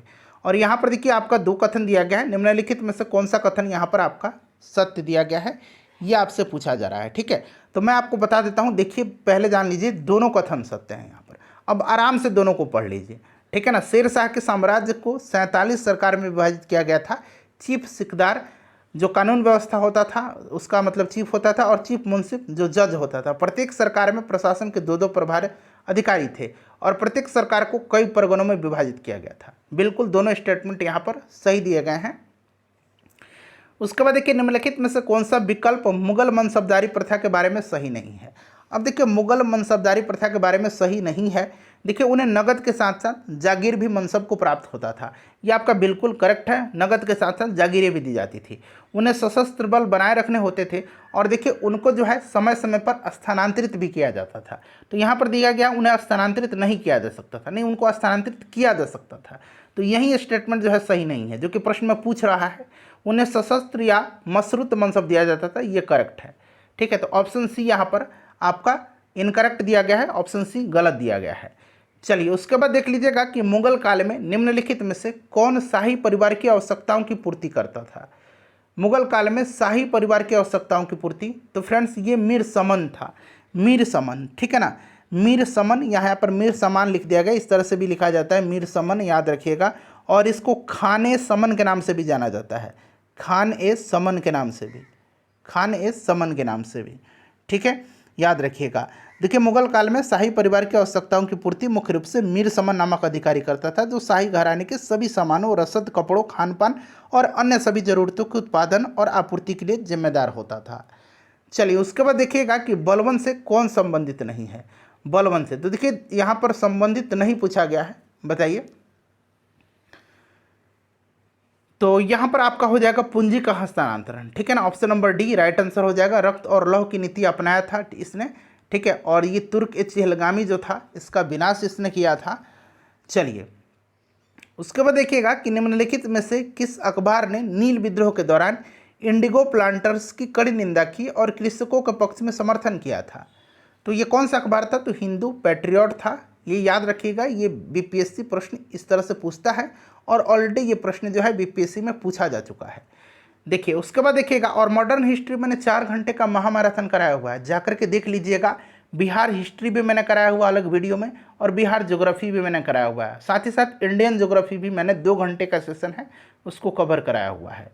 देखिए, भारतीय अर्थव्यवस्था पर किन के खुले पत्रों ने लॉर्ड कर्जन को इस कदर विवश किया कि ब्रिटिश भारतीय सरकार का इसका आधिकारिक खंडन प्रकाशित करना पड़ा, साथ ही सुधारात्मक आर्थिक कदम भी उठाने पड़े थे। तो देखिए, ये आपका था किसका, बताइएगा। तो फ्रेंड्स, ये आपका था आरसी दत्त का, ठीक है ना। तो यहाँ पर देखिए आरसी दत्त करेक्ट आंसर हो जाएगा। नेक्स्ट क्वेश्चन देखिएगा, यहाँ पर आपका पूछा गया है कि कौन से इसमें से सुमेल मतलब मेल नहीं है, सही मेल इसमें से नहीं है। तो देखिए, आज़ाद मुस्लिम कॉन्फ्रेंस, अल्लाह बख्श सही है, खाकसार पार्टी, अलामा मशरिकी सही है, कृषक प्रजा पार्टी, अब्दुल हक यहाँ पर गलत दिया गया है। देखिए, कृषक प्रजा पार्टी की स्थापना जो है फजलुल हक ने किया था। किसने किया था? फजलुल हक ने किया था, फजलुल हक ने किया था। बाकी देखिए, खुदाई खिदमतगार खान अब्दुल गफ्फार खान का, ये आपका सही है, ठीक है। तो ये वाला आपका सही नहीं है। उसके बाद देखिए, बख्तियार खिलजी ने जब 1202-3 में बंगाल पर आक्रमण करते हुए तिरहुत पर हमला किया, तो वहाँ के शासक थे राजा नरसिंह देव, ठीक है ना। इसका क्या परिणाम किया गया था? तो नरसिंह देव थे वहाँ के शासक, बताइए। तो देखिए, उन्होंने जो है कर देने पर सहमति जताई थी। तो ये जो बख्तियार खिलजी था, उसने जो है उनका क्षेत्र उन्हें लौटा दिया था। तो ये आपका हो जाएगा option number C correct answer, ठीक है, याद रखिएगा आप। चलिए, और मिथिला क्षेत्र के ये शासक थे, आपने कर्नाट वंश पढ़ा होगा, ठीक है ना, जिसकी स्थापना कर्नाट वंश की किसने किया था, बताइए? नान्यदेव ने किया था। चलिए, उसके बाद अगला प्रश्न कर लेंगे कि 1928 में आयोजित बिहार यूथ कॉन्फ्रेंस के दौरान बिहार यूथ लीग की स्थापना निम्नलिखित में से किस स्थान पर हुई थी? मोस्ट वीवीआई क्वेश्चन है ये फ्रेंड्स, इसको आप ध्यान रखिएगा, ठीक है ना। काफ़ी इंपॉर्टेंट ये क्वेश्चन है कि 1928 में हुआ था बिहार यूथ कॉन्फ्रेंस के दौरान बिहार यूथ लीग की स्थापना, और इसकी स्थापना मोतिहारी में हुआ था। और इसकी स्थापना का श्रेय जो है प्रोफेसर ज्ञान साहा को दिया जाता है। मोतिहारी में हुआ था, जगह का नाम याद रखिएगा 1928 में, और प्रोफेसर ज्ञान साहा का नाम याद रखिएगा आप, ठीक है। चलिए, उसके बाद देखिएगा कि निम्नलिखित में से कौन से नेताओं का युग्म 1922 में मुंगेर में किसान सभा के आयोजन के लिए जिम्मेदार था? प्रीवियस ईयर का क्वेश्चन है और अच्छे तरीके से आपको याद होगा। 1922 में मुंगेर में पूछेगा तो श्री कृष्ण सिंह और शाह मोहम्मद जुबैर का नाम आपको याद रखना है। तो यहाँ पर आप देख सकते हैं श्री कृष्ण सिंह और शाह मोहम्मद जुबैर, ठीक है। चलिए, उसके बाद देख लीजिएगा कि वर्ष 1928-29 के दौरान बिहार प्रांतीय कांग्रेस समिति के अध्यक्ष कौन थे? बताइए, राइट आंसर यहाँ पर क्या हो जाएगा? तो फ्रेंड्स, ये अनुग्रह नारायण सिंह थे। ये भी वीवीआई क्वेश्चन है। 1928-29 के दौरान बिहार प्रांतीय कांग्रेस समिति के अध्यक्ष जो थे, ये आपके अनुग्रह नारायण सिंह थे। चलिए, उसके बाद देखिए अगला प्रश्न, गौतम बुद्ध के प्रवचन की भाषा क्या थी? तो गौतम बुद्ध ने अपना अधिकांश उपदेश जो है, ये आपको याद होगा, पाली भाषा में इन्होंने दिया हुआ है, ठीक है ना, पाली भाषा में। चलिए, गौतम बुद्ध को लाइट ऑफ एशिया कहा जाता है। ये सब चीज़ें आप जानते हैं, इतना समय वेस्ट करने की आवश्यकता नहीं है, हम लोग जल्दी जल्दी रिवीजन करेंगे। चलिए, लाला लाजपत राय को किस नाम से जाना जाता है? तो लाला लाजपत राय को शेरे पंजाब के नाम से जाना जाता है, ठीक है ना, शेरे पंजाब करेक्ट आंसर हो जाएगा। चलिए, बिहार केसरी श्री कृष्ण सिंह को कहा जाता है, याद रखिएगा आप लोग। चलिए, उसके बाद देखिए निम्नलिखित में से कौन सा कथन यहाँ पर सही दिया गया है? अब देखिए, यहाँ पर आपको सही कौन सा दिया गया है, बताइए। दांडी मार्च का नेतृत्व महात्मा गांधी ने 1932 में किया था। नहीं, दांडी मार्च स्टार्ट हुआ था 12 मार्च 1930 को, ठीक है ना। तो ये तो गलत हो गया। भारत छोड़ो आंदोलन महात्मा गांधी द्वारा 1942 में शुरू किया गया था, ये आपका करेक्ट दिया जाएगा। तो केवल आपका 2 राइट आंसर हो जाएगा, केवल 2, यानी कि ऑप्शन बी। क्लियर? चलिए, उसके बाद देखिएगा कि पाकिस्तान या पार्टीशन ऑफ इंडिया नामक पुस्तक किसने लिखी है? तो इस पुस्तक को लिखा है पाकिस्तान या पार्टीशन ऑफ इंडिया, बाबा साहब अम्बेडकर ने, डॉक्टर BR अम्बेडकर ने। नेक्स्ट क्वेश्चन कर लेंगे कि लोकप्रिय राष्ट्रीय गान, यहाँ पर देखिए राष्ट्रीय गीत बना लीजिए। राष्ट्रीय गीत है वंदे मातरम और राष्ट्रगान तो हमारा जन गण मन है, ठीक है। तो यहाँ पर बना लीजिएगा राष्ट्रीय गीत, लोकप्रिय राष्ट्रीय गीत वंदे मातरम किस ग्रंथ में था? तो ये आपका बंकिम चंद्र चटर्जी का आनंद मठ से लिया गया है। तो यहाँ पर आप देख सकते हैं आनंद मठ उपन्यास करेक्ट आंसर हो जाएगा, ठीक है। उसके बाद देखिए मिलान करना है। अब देखिए सूर्य सेन किससे संबंधित है? चिटगांव आर्मरी रेड आपको याद होगा, चिटगांव शस्त्रागार छापेमारी आपको हिंदी में आपने पढ़ा होगा। ये घटना 1930 की है, ठीक है ना, ये इन्हीं के नेतृत्व में हुआ था। तो यहाँ पर 1 हो जाएगा। अच्छा, जतिन दास ने जो है राजनीतिक कैदियों के अधिकार और सम्मान को लेकर के लाहौर में इन्होंने, लाहौर जो जेल था उसमें इन्होंने भूख हड़ताल किया था और वहाँ पर इनकी मृत्यु भी हो जाती है, ठीक है, 1929 में। तो ये भी आपको ध्यान रखना है। तो ये आपका 34 दिवसीय अनशन। अच्छा, बीना दास, देखिए बीना दास जो थी ना एक महिला क्रांतिकारी थी और ये घटना 1932 की है, जब उन्होंने जो है आपके कलकत्ता विश्वविद्यालय के दीक्षांत समारोह में जो है बंगाल के गवर्नर सर स्टैनली जैक्सन पर गोली चलाया था। तो इसने गवर्नर पर बहुत नज़दीक से गोली चलाया था। ये 1932 की घटना है, ठीक है। उस गवर्नर का नाम था सर स्टैनली जैक्सन। और भगवती चरण Bohra the philosophy of the bomb आपको पहले से ही पता है, ठीक है। तो यहाँ पर बिल्कुल ये करेक्ट हो जाएगा क्रम से। तो 1 2 3 4 राइट आंसर हो जाएगा। चलिए उसके बाद देख लीजिएगा, अगला प्रश्न है कि निम्नांकित में से किसने 1897 में plague commissioner Walter Charles Rand और एक और नाम है यरस्ट, ठीक है ना, यरस्ट का भी नाम, यरस्ट इस तरह से शायद लिखा जाता है, ठीक है ना, यस्ट इस तरह से याद रखिएगा। तो इन दोनों लोगों का जो है हत्या हुआ था। ये आपका कमिश्नर था प्लेग कमिश्नर रैंड, और यरस्ट इसके हत्या किया था चापेकर बंधुओं ने, ठीक है ना, ध्यान रखिएगा। 1897 की घटना है ये।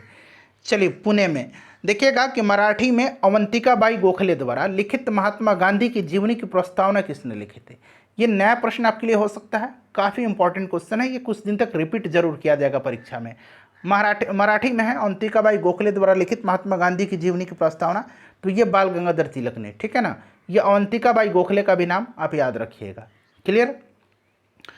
उसके बाद देखिएगा कि निम्नलिखित कथन पर विचार करना है आपको और बताना है कि इसमें से कौन सा कथन जो है सही दिया गया है, ठीक है। चलिए एक एक करके देख लेते हैं। सबसे पहले देखिए, फरवरी 1945 में रॉयल इंडियन नेवी विद्रोह की हुआ था। नहीं, ये 1946 की घटना है, ये 45 में नहीं हुआ था, ये आपका 1946 में हुआ था, ये गलत हो गया। मुस्लिम लीग ने 16 अगस्त 1946 को प्रत्यक्ष कार्यवाही दिवस मनाया था। पिछले साल ही 70वीं बीपीएससी में पूछा गया था। वहीं पूछा गया, मुस्लिमों का आह्वान किया कि एक नया नारा, लड़के लेंगे पाकिस्तान, ये आपका सही है, ये नारा दिया था मुस्लिम लीग ने, ठीक है। सरदार पटेल ने हिंद स्वराज नामक पुस्तक लिखी थी। नहीं, ये गलत हो गया, महात्मा गांधी जी की है हिंद स्वराज। उसके बाद देखिए, रॉलेट बिल ने अधिकतम 2 वर्षों की अवधि के लिए बिना सुनवाई की हिरासत में रखने का प्रस्ताव दिया था। ये आपका करेक्ट है। अब बताइए करेक्ट कौन सा इसमें से, तो आपका दूसरा और कौन, चौथा। देखते हैं दूसरा चौथा कहाँ पर दिया गया, तो ऑप्शन डी में। चलिए देखिएगा कि निम्नलिखित कथनों पर विचार करें और उपरोक्त में से सही कथन बताना। अच्छा, गद्दर पार्टी बोस्टन में हुआ था इसका गठन, नहीं, गद्दर पार्टी की स्थापना सैन फ्रांसिस्को में हुआ था, ये गलत हो गया। अच्छा, गद्दर के अखबार में उसके सबसे मुख्य पृष्ठ के ऊपर लिखा हुआ होता था अंग्रेजी राज का दुश्मन या ब्रिटिश शासन का दुश्मन, ये बिल्कुल करेक्ट है, ये ध्यान रखिएगा ये। और इसकी स्थापना 1913 में लाला हरदयाल ने किया था, ये आपका करेक्ट है। सही कौन सा इसमें से, तो दूसरा और तीसरा, ठीक है ना। चलिए देखिए दूसरा और तीसरा। नेक्स्ट क्वेश्चन है हमारा कि भारत पर हुण वंश का आक्रमण किसके शासनकाल में हुआ था। देखिए हुण वंश का आक्रमण की अगर बात करते हैं तो ये आपका हुआ था स्कंदगुप्त के समय में, ठीक है ना, स्कंदगुप्त के समय में हुआ था, ध्यान रखना। हालांकि हुनों ने बाद में फिर से संगठित होकर, जिसको कि इसने विफल भी कर दिया था स्कंदगुप्त ने, हालांकि फिर क्या हुआ कि हुन संगठित होकर के फिर से आक्रमण किए थे, ठीक है, याद रखिएगा आप। चलिए तो ये अच्छा क्वेश्चन है, आपको याद रखना है। चलिए उसके बाद देखिए, मंदसौर प्रशस्ति किस शासक के उपलब्धियों का विवरण है। तो देखिए एक तो मंदसौर प्रशस्ति से मालवा के राजा यशोवर्मन विष्णुवर्धन की उपलब्धियों का विवरण मिलता है, और साथ ही साथ यहाँ पर अगर गुप्त वंश की बात करते हैं तो ये आपका हो जाएगा किसका, तो ये आपका हो जाएगा, आपको ध्यान रखना है, कुमारगुप्त का, ठीक है ना। तो यहाँ पर कुमारगुप्त करेक्ट आंसर हो जाएगा, ठीक है, कुमारगुप्त का। और फ्रेंड्स देखिए एक और प्रश्न बनता है कि निम्नलिखित में से किस अभिलेख में स्कंदगुप्त के हुनों पर विजय का उल्लेख मिलता है। तो ये मिलता है आपका भीतरी शिलालेख में, ठीक है, इसको आप ध्यान रखिएगा। चलिए अगला प्रश्न करेंगे कि फाहियान की यात्रा वृत्तांत में एक अस्पताल का विवरण किस स्थान पर मिला है। फाहियान के समय में, फाहियान चंद्रगुप्त द्वितीय के समय में आया था, ठीक है ना, यह आपका पाटलिपुत्र में। चलिए उसके बाद देखिएगा अगला प्रश्न है हमारा कि कपिल मुनि ने दर्शन के किस सिद्धांत को प्रतिपादित किया था। तो कपिल मुनि ने जो है किसका किया था, तो सांख्य दर्शन का किया था, ठीक है। अच्छा, पूर्व मीमांसा का प्रतिपादन महर्षि जैमिनी ने किया था। अच्छा, न्याय दर्शन का प्रतिपादन महर्षि किसने किया था, गौतम ने किया था। और उत्तर मीमांसा का प्रतिपादन महर्षि बद्रायन ने किया था, ठीक है। चलिए देखिएगा मुगलों की दरबारी भाषा क्या थी। तो मुगलों की दरबारी भाषा जो थी ना, यह आपका फारसी हुआ करती थी, पर्शियन यहाँ पर करेक्ट आंसर हो जाएगा। देखिएगा कि नवरोज़ का पर्व मुगलों ने लिया था, तो नौरोज़ का पर्व जो है मुगलों ने लिया था पारसियों से, ठीक है ना, तो यहाँ पर आप ध्यान रखिएगा। नेक्स्ट क्वेश्चन है हमारा कि गुरु नानक ने किस गुरु को अपना उत्तराधिकारी बनाया था।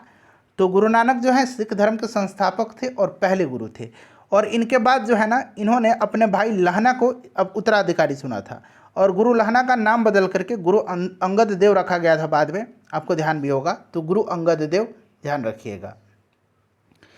चलिए, किस मुगल शासक को रंगीला के नाम से जाना जाता है। तो रंगीला बादशाह कहा जाता है किसको, तो मोहम्मद शाह रंगीला को, ठीक है ना, मोहम्मद शाह रंगीला को, ध्यान रखिएगा आप। चलिए नेक्स्ट क्वेश्चन कर लेंगे।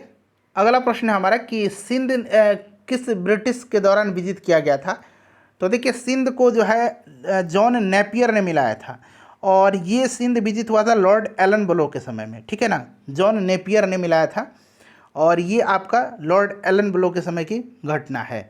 चलिए उसके बाद देखिएगा कि James Andrew Ramsay, James Andrew Ramsay, इस तरह से रामसे लिखा गया है यहाँ पर, ठीक है ना, जेम्स एंड्रू रामसे किस गवर्नर जनरल का असली नाम था।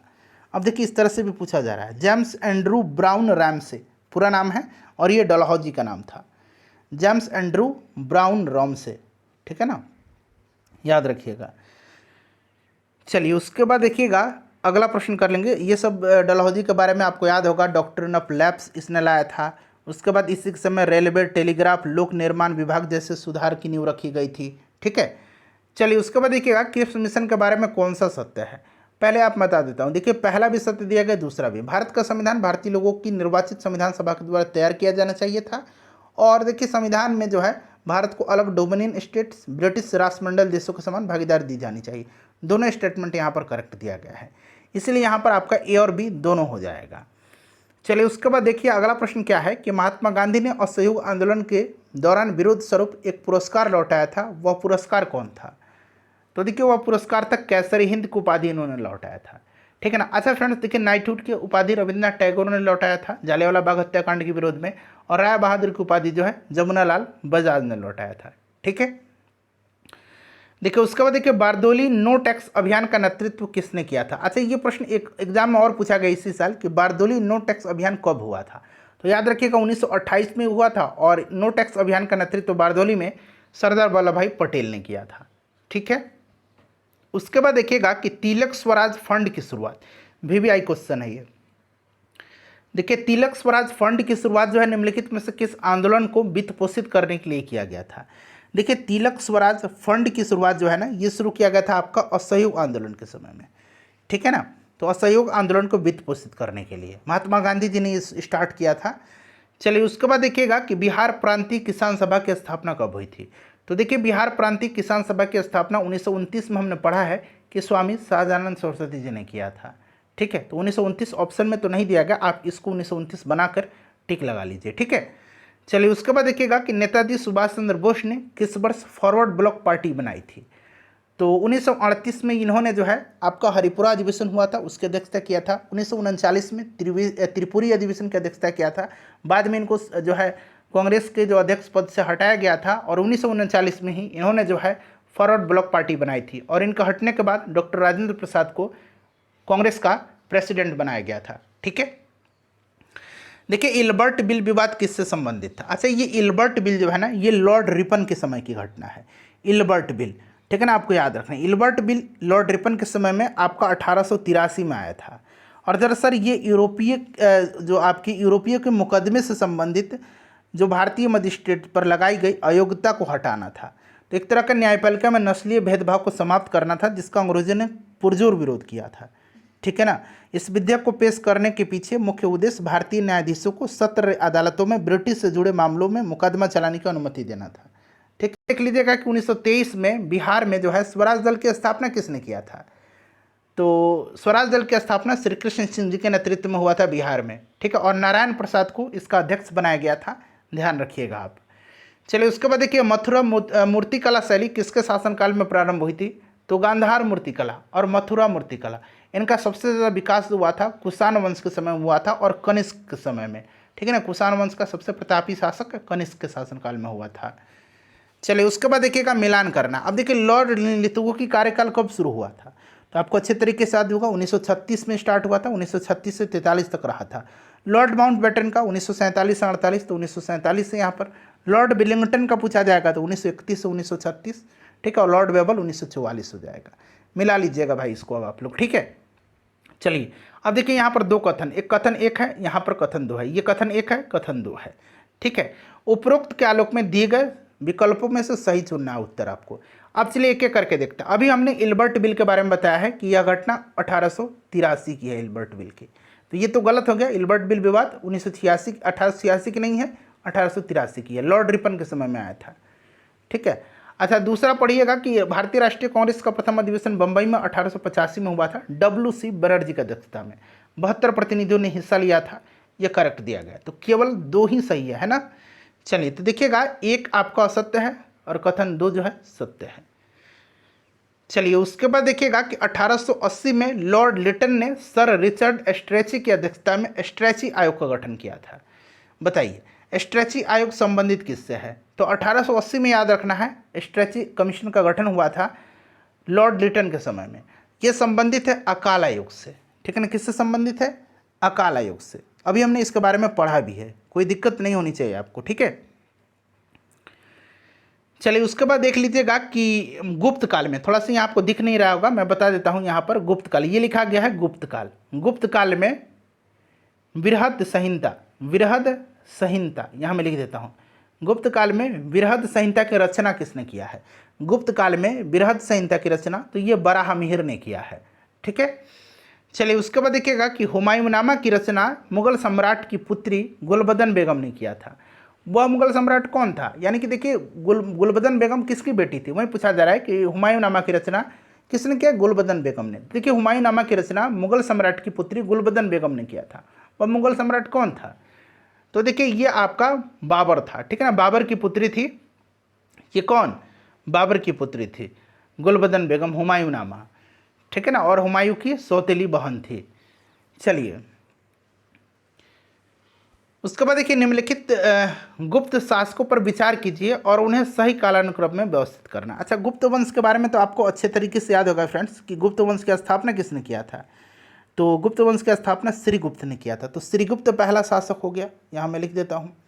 श्रीगुप्त के बाद कौन बना था? घटोत्कच बना था, घटोत्कच, ठीक है ना। उसके बाद घटोत्कच के बाद चंद्रगुप्त प्रथम बना था, चंद्रगुप्त प्रथम, यहाँ मैं लिख देता हूँ चंद्रगुप्त प्रथम, ठीक है। चंद्रगुप्त प्रथम के बाद समुद्रगुप्त बना है, यहाँ पर देखिए नहीं एक मिनट मिटाने दीजिए, ये बना समुद्रगुप्त बना, ठीक है। समुद्रगुप्त के बाद चंद्रगुप्त द्वितीय बना, चंद्रगुप्त द्वितीय को चंद्रगुप्त विक्रमादित्य भी कहा जाता है। उसके बाद कुमारगुप्त प्रथम बना और उसके बाद देखिए स्कंदगुप्त बना था, ठीक है। तो ये क्रम आप याद रखिए, श्रीगुप्त, घटोत्कच, चंद्रगुप्त प्रथम, समुद्रगुप्त, चंद्रगुप्त द्वितीय, कुमारगुप्त और स्कंदगुप्त। चलिए उसके बाद देखिए अगला प्रश्न है कि निम्नलिखित वंशों का सही कालानुक्रम नीचे दिया गया कूट है उसमें से व्यवस्थित करना है। तो यहीं पर मैं आपको बता देता हूँ। सबसे पहले देखिएगा यहाँ पर आपका शुंग वंश हो जाएगा। देखिए शुंग वंश की स्थापना पुष्यमित्र शुंग ने मौर्य वंश के आखिरी शासक बृहदत्त की हत्या करके मगध पर जो है शुंग वंश की स्थापना किया था। शुंग वंश के बाद आया था कण्व वंश, कण्व के बाद कुषाण आया था, फिर आपका गुप्त वंश आया था, ठीक है। चलिए उसके बाद देख लीजिएगा कि बलवन के शासनकाल में तुगरिल खां का विद्रोह कहाँ हुआ था। अच्छा देखिएगा पूछा जाता है कि तुगरिल खां का विद्रोह किसके शासनकाल में हुआ था? तो बलवन के शासनकाल में। 1279 की घटना, ये बंगाल का गवर्नर था तुगरिल खान, उन्हीं ने बलवन के खिलाफ विद्रोह इसने कर दिया था। बलवन ने अपनी सेना को बंगाल भेजा और तुगरिल खान का सिर कलम करवा दिया। और उसके बाद बलवन ने अपने पुत्र बुगरा खान को जो है बंगाल का राज्यपाल नियुक्त किया था, ठीक है। तो ये बंगाल हो जाएगा। चलिए उसके बाद देखिएगा कि युद्ध का प्रारंभ मनुष्यों के मस्तिष्क में होता है, किस ग्रंथ में उल्लिखित है? तो ये किस ग्रंथ में है फ्रेंड्स? तो ये अथर्ववेद में निहित है कि युद्ध का प्रारंभ मनुष्य के मस्तिष्क में होता है। यह प्रसिद्ध उक्ति जो है यह आपका अथर्ववेद में है। देखिएगा रस चिकित्सा का आविष्कार किसने किया था? तो ये नागार्जुन ने किया था, रस चिकित्सा का, याद रखिएगा, ठीक है। चलिए किस अभिलेख में अशोक बुद्ध धर्म और संघ के प्रति विश्वास प्रकट करता है? तो ये सब प्रश्न आपने पढ़ा भी होगा। तो ये आपका किया था किसमें? तो ये बैराट शिलालेख है, जिसको कि आपको याद होगा कि इसको भाबरू शिलालेख भी कहा जाता है। तो यहाँ पर देखिए भाबरू लघु शिलालेख। उसके बाद देखिए पल्लव वंश का अंतिम शासक कौन था? अच्छा पल्लव वंश की स्थापना किसने किया था? तो पल्लव वंश की स्थापना जो है ना ये आपका सिंह विष्णु ने किया था, सिंह विष्णु ने, ठीक है ना, सिंह विष्णु ने किया था। और पल्लव वंश की राजधानी तो आपको पता ही है कांचीपुरम हुआ करती थी, और अंतिम शासक था अपराजित वर्मन पल्लव वंश का। कि स्वर्गद्वारी नामक शिविर किस सुल्तान से संबंधित है? स्वर्गद्वारी नामक शिविर जो है ये किस सुल्तान से संबंधित है? तो फ्रेंड्स ये संबंधित है किससे? तो ये मोहम्मद बिन तुगलक से संबंधित है। और ये जो स्वर्गद्वारी शिविर है जिसमें मोहम्मद बिन तुगलक ने 2.5 वर्ष बिताए थे, ध्यान रखिएगा 2.5 वर्ष, ये गंगा नदी के तट पर है, ठीक है।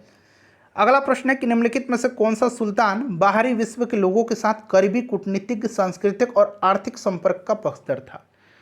तो ये आपका मोहम्मद बिन तुगलक ही था, ठीक है, मोहम्मद बिन तुगलक। चलिए उसके बाद देख लीजिएगा कि भारतीय कम्युनिस्ट पार्टी का गठन किस शहर में हुआ था? भारतीय कम्युनिस्ट पार्टी का गठन हुआ था 26 दिसंबर 1925 को कानपुर में, ठीक है ना, 26 दिसंबर 1925। आप सन जरूर याद रखिएगा, 1925 कानपुर में। स्थापना एम.एन. रॉय ने किया था। चलिए उसके बाद देखिएगा कि 1939 में जब सुभाष चंद्र बोस ने इस्तीफा दिया था भारतीय राष्ट्रीय कांग्रेस के पद से, तो इसका अध्यक्ष कौन बने थे? तो मैंने आपको बताया था कि डॉक्टर राजेंद्र प्रसाद बने थे, ठीक है। त्रिपुरी अधिवेशन के बाद इन्होंने अध्यक्षता दे दिया था, मतलब इस्तीफा दे दिया था अध्यक्षता से। इंडिपेंडेंस ऑफ इंडिया लीग का गठन किसने किया था, ये पूछा जाए तो देखिए भारत की स्वतंत्रता लीग यानी कि इंडिपेंडेंस ऑफ इंडिया लीग, इसका स्थापना 1928 में किया गया था जवाहरलाल नेहरू, श्रीनिवास अयंगर और सुभाष चंद्र बोस ने। तो यहाँ पर देखिए जवाहरलाल नेहरू, सुभाष चंद्र बोस और एक नाम और याद रखिएगा श्रीनिवास अयंगर ने किया था, ठीक है। तो एक से अधिक राइट आंसर हो जाएगा इसका। चलिए उसके बाद देखिएगा कि बिहार के एक सदनीय विधानमंडल को द्विसदनीय में परिवर्तित किया गया, बिहार विधानसभा और बिहार विधान परिषद। कब? तो ये 1919 के द्वारा। चलिए उसके बाद देखिएगा गुप्त राजाओं ने बड़ी संख्या में जो है सोने के सिक्के जारी किए गए। उन्हें क्या कहा जाता था? सोने के सिक्के को गुप्त शासक जो जारी किए थे उनको दिनार कहा जाता था, और जो चांदी के सिक्के जारी किए गए थे उनको रुपया कहा जाता था, ठीक है। चलिए उसके बाद देखिएगा अगला प्रश्न है कि जवाहरलाल नेहरू किस वर्ष भारतीय राष्ट्रीय कांग्रेस के अध्यक्ष थे? तो एक तो 1929 वाला आपको लाहौर अधिवेशन याद होगा, ठीक है। उसके बाद 1936 का लखनऊ अधिवेशन की अध्यक्षता किया था इन्होंने, ठीक है ना, और 1937 का फैजपुर का भी अधिवेशन का अध्यक्षता किया था। तो याद रखिएगा, तो यहाँ पर 36 और 29 दिया गया है, तो एक से अधिक हो जाएगा वैसे ही। नेक्स्ट क्वेश्चन है कि लोथल की विशिष्टतम विशेषता क्या है? तो लोथल जो था ये गोदीवाड़ा था, एक जो है आपका पतन नगर था, तो यहाँ पर जहाज बनाने का स्थान। अब देखिएगा ऋग्वेद की नदी स्तुति में निम्नलिखित में से किस नदी का उल्लेख है? तो देखिए इसमें गंगा का भी है, यमुना का भी है, तो ऑटोमेटिक एक से अधिक राइट आंसर इसका हो जाएगा। चलिए उसके बाद देखिए निम्नलिखित में से कौन हिंदुस्तान रिपब्लिकन एसोसिएशन से जुड़ा था? तो इसमें से देखिए बात करते हैं हिंदुस्तान रिपब्लिकन एसोसिएशन HRA, जोगेश चटर्जी जुड़े थे, ठीक है ना, जोगेश चटर्जी राइट आंसर हो जाएगा, ठीक है। ये जो थे आपके संस्थापक सदस्यों में से एक थे HRA के। निम्नलिखित में से कौन सा क्रांतिकारी समूह काकोरी ट्रेन डकैती से जुड़ा था? तो अभी मैंने आपको बताया है HRA, हिंदुस्तान रिपब्लिकन एसोसिएशन। और ये काकोरी ट्रेन डकैती की घटना कब की है? तो फ्रेंड्स ये भी याद रखिएगा 9 अगस्त 1925 की ये घटना है, ठीक है, 9 अगस्त 1925 की। चलिए उसके बाद देखिएगा अगला प्रश्न है कि बारदोली में नो टैक्स आंदोलन कब चलाया गया था? तो नेतृत्व तो वल्लभ भाई पटेल ने किया था, चलाया गया था 1928 में, जैसे मैंने आपको बताया भी है एक्सप्लेनेशन में, ठीक है। उसके बाद देख लीजिएगा ये प्रश्न है कि फिरोज तुगलक के शासनकाल में रजबा एवं उलुगखानी निम्नलिखित में से किसका नाम था? तो रजबा और उलुगखानी जो था ना ये नहर का नाम था, ठीक है ना, और फिरोज शाह तुगलक ने ढेर सारे नहर का भी निर्माण करवाया था, ये चीज़ आप पहले से भी जानते हैं। चलिए उसके बाद देखिएगा यहाँ पर पूछा गया कि निम्नलिखित में से कौन सा व्याकरण संबंधी लिखित सामग्री है? यहाँ पर 4 आपको दिख रहा होगा ये सामग्री, और यहाँ पर नीचे दिए गए कूट में से आपको सही आंसर चुनना है। तो मैं बता दूं कि ये सारे के सारे हैं, पहला भी है, दूसरा भी है, तीसरा भी और चौथा है। अब एक एक करके देख लीजिएगा। देखिए पाणिनि का अष्टाध्यायी है, ये व्याकरण की है। महाभाष्य पतंजलि का है। प्राकृत प्रकाश जो है याद रखिएगा ये वररुचि का है, वररुचि का है, और यह प्राकृत भाषा का सबसे पुराना और प्रसिद्ध व्याकरण ग्रंथ है। तो बिल्कुल व्याकरण संबंधित है। और तोकलापियम जो है ये भी व्याकरण का है। इसकी रचना किसने किया था? तोलकपियार ने किया था, ठीक है ना, तो ध्यान रखिएगा ये सभी के सभी हैं, तो इसीलिए ऑप्शन यहाँ पर डी करेक्ट आंसर हो जाएगा। लाइक कर दीजिएगा और प्लीज़ इसको एक ग्रुप में जहाँ कहीं भी आप हैं वहाँ पर इसको शेयर कर दीजिएगा।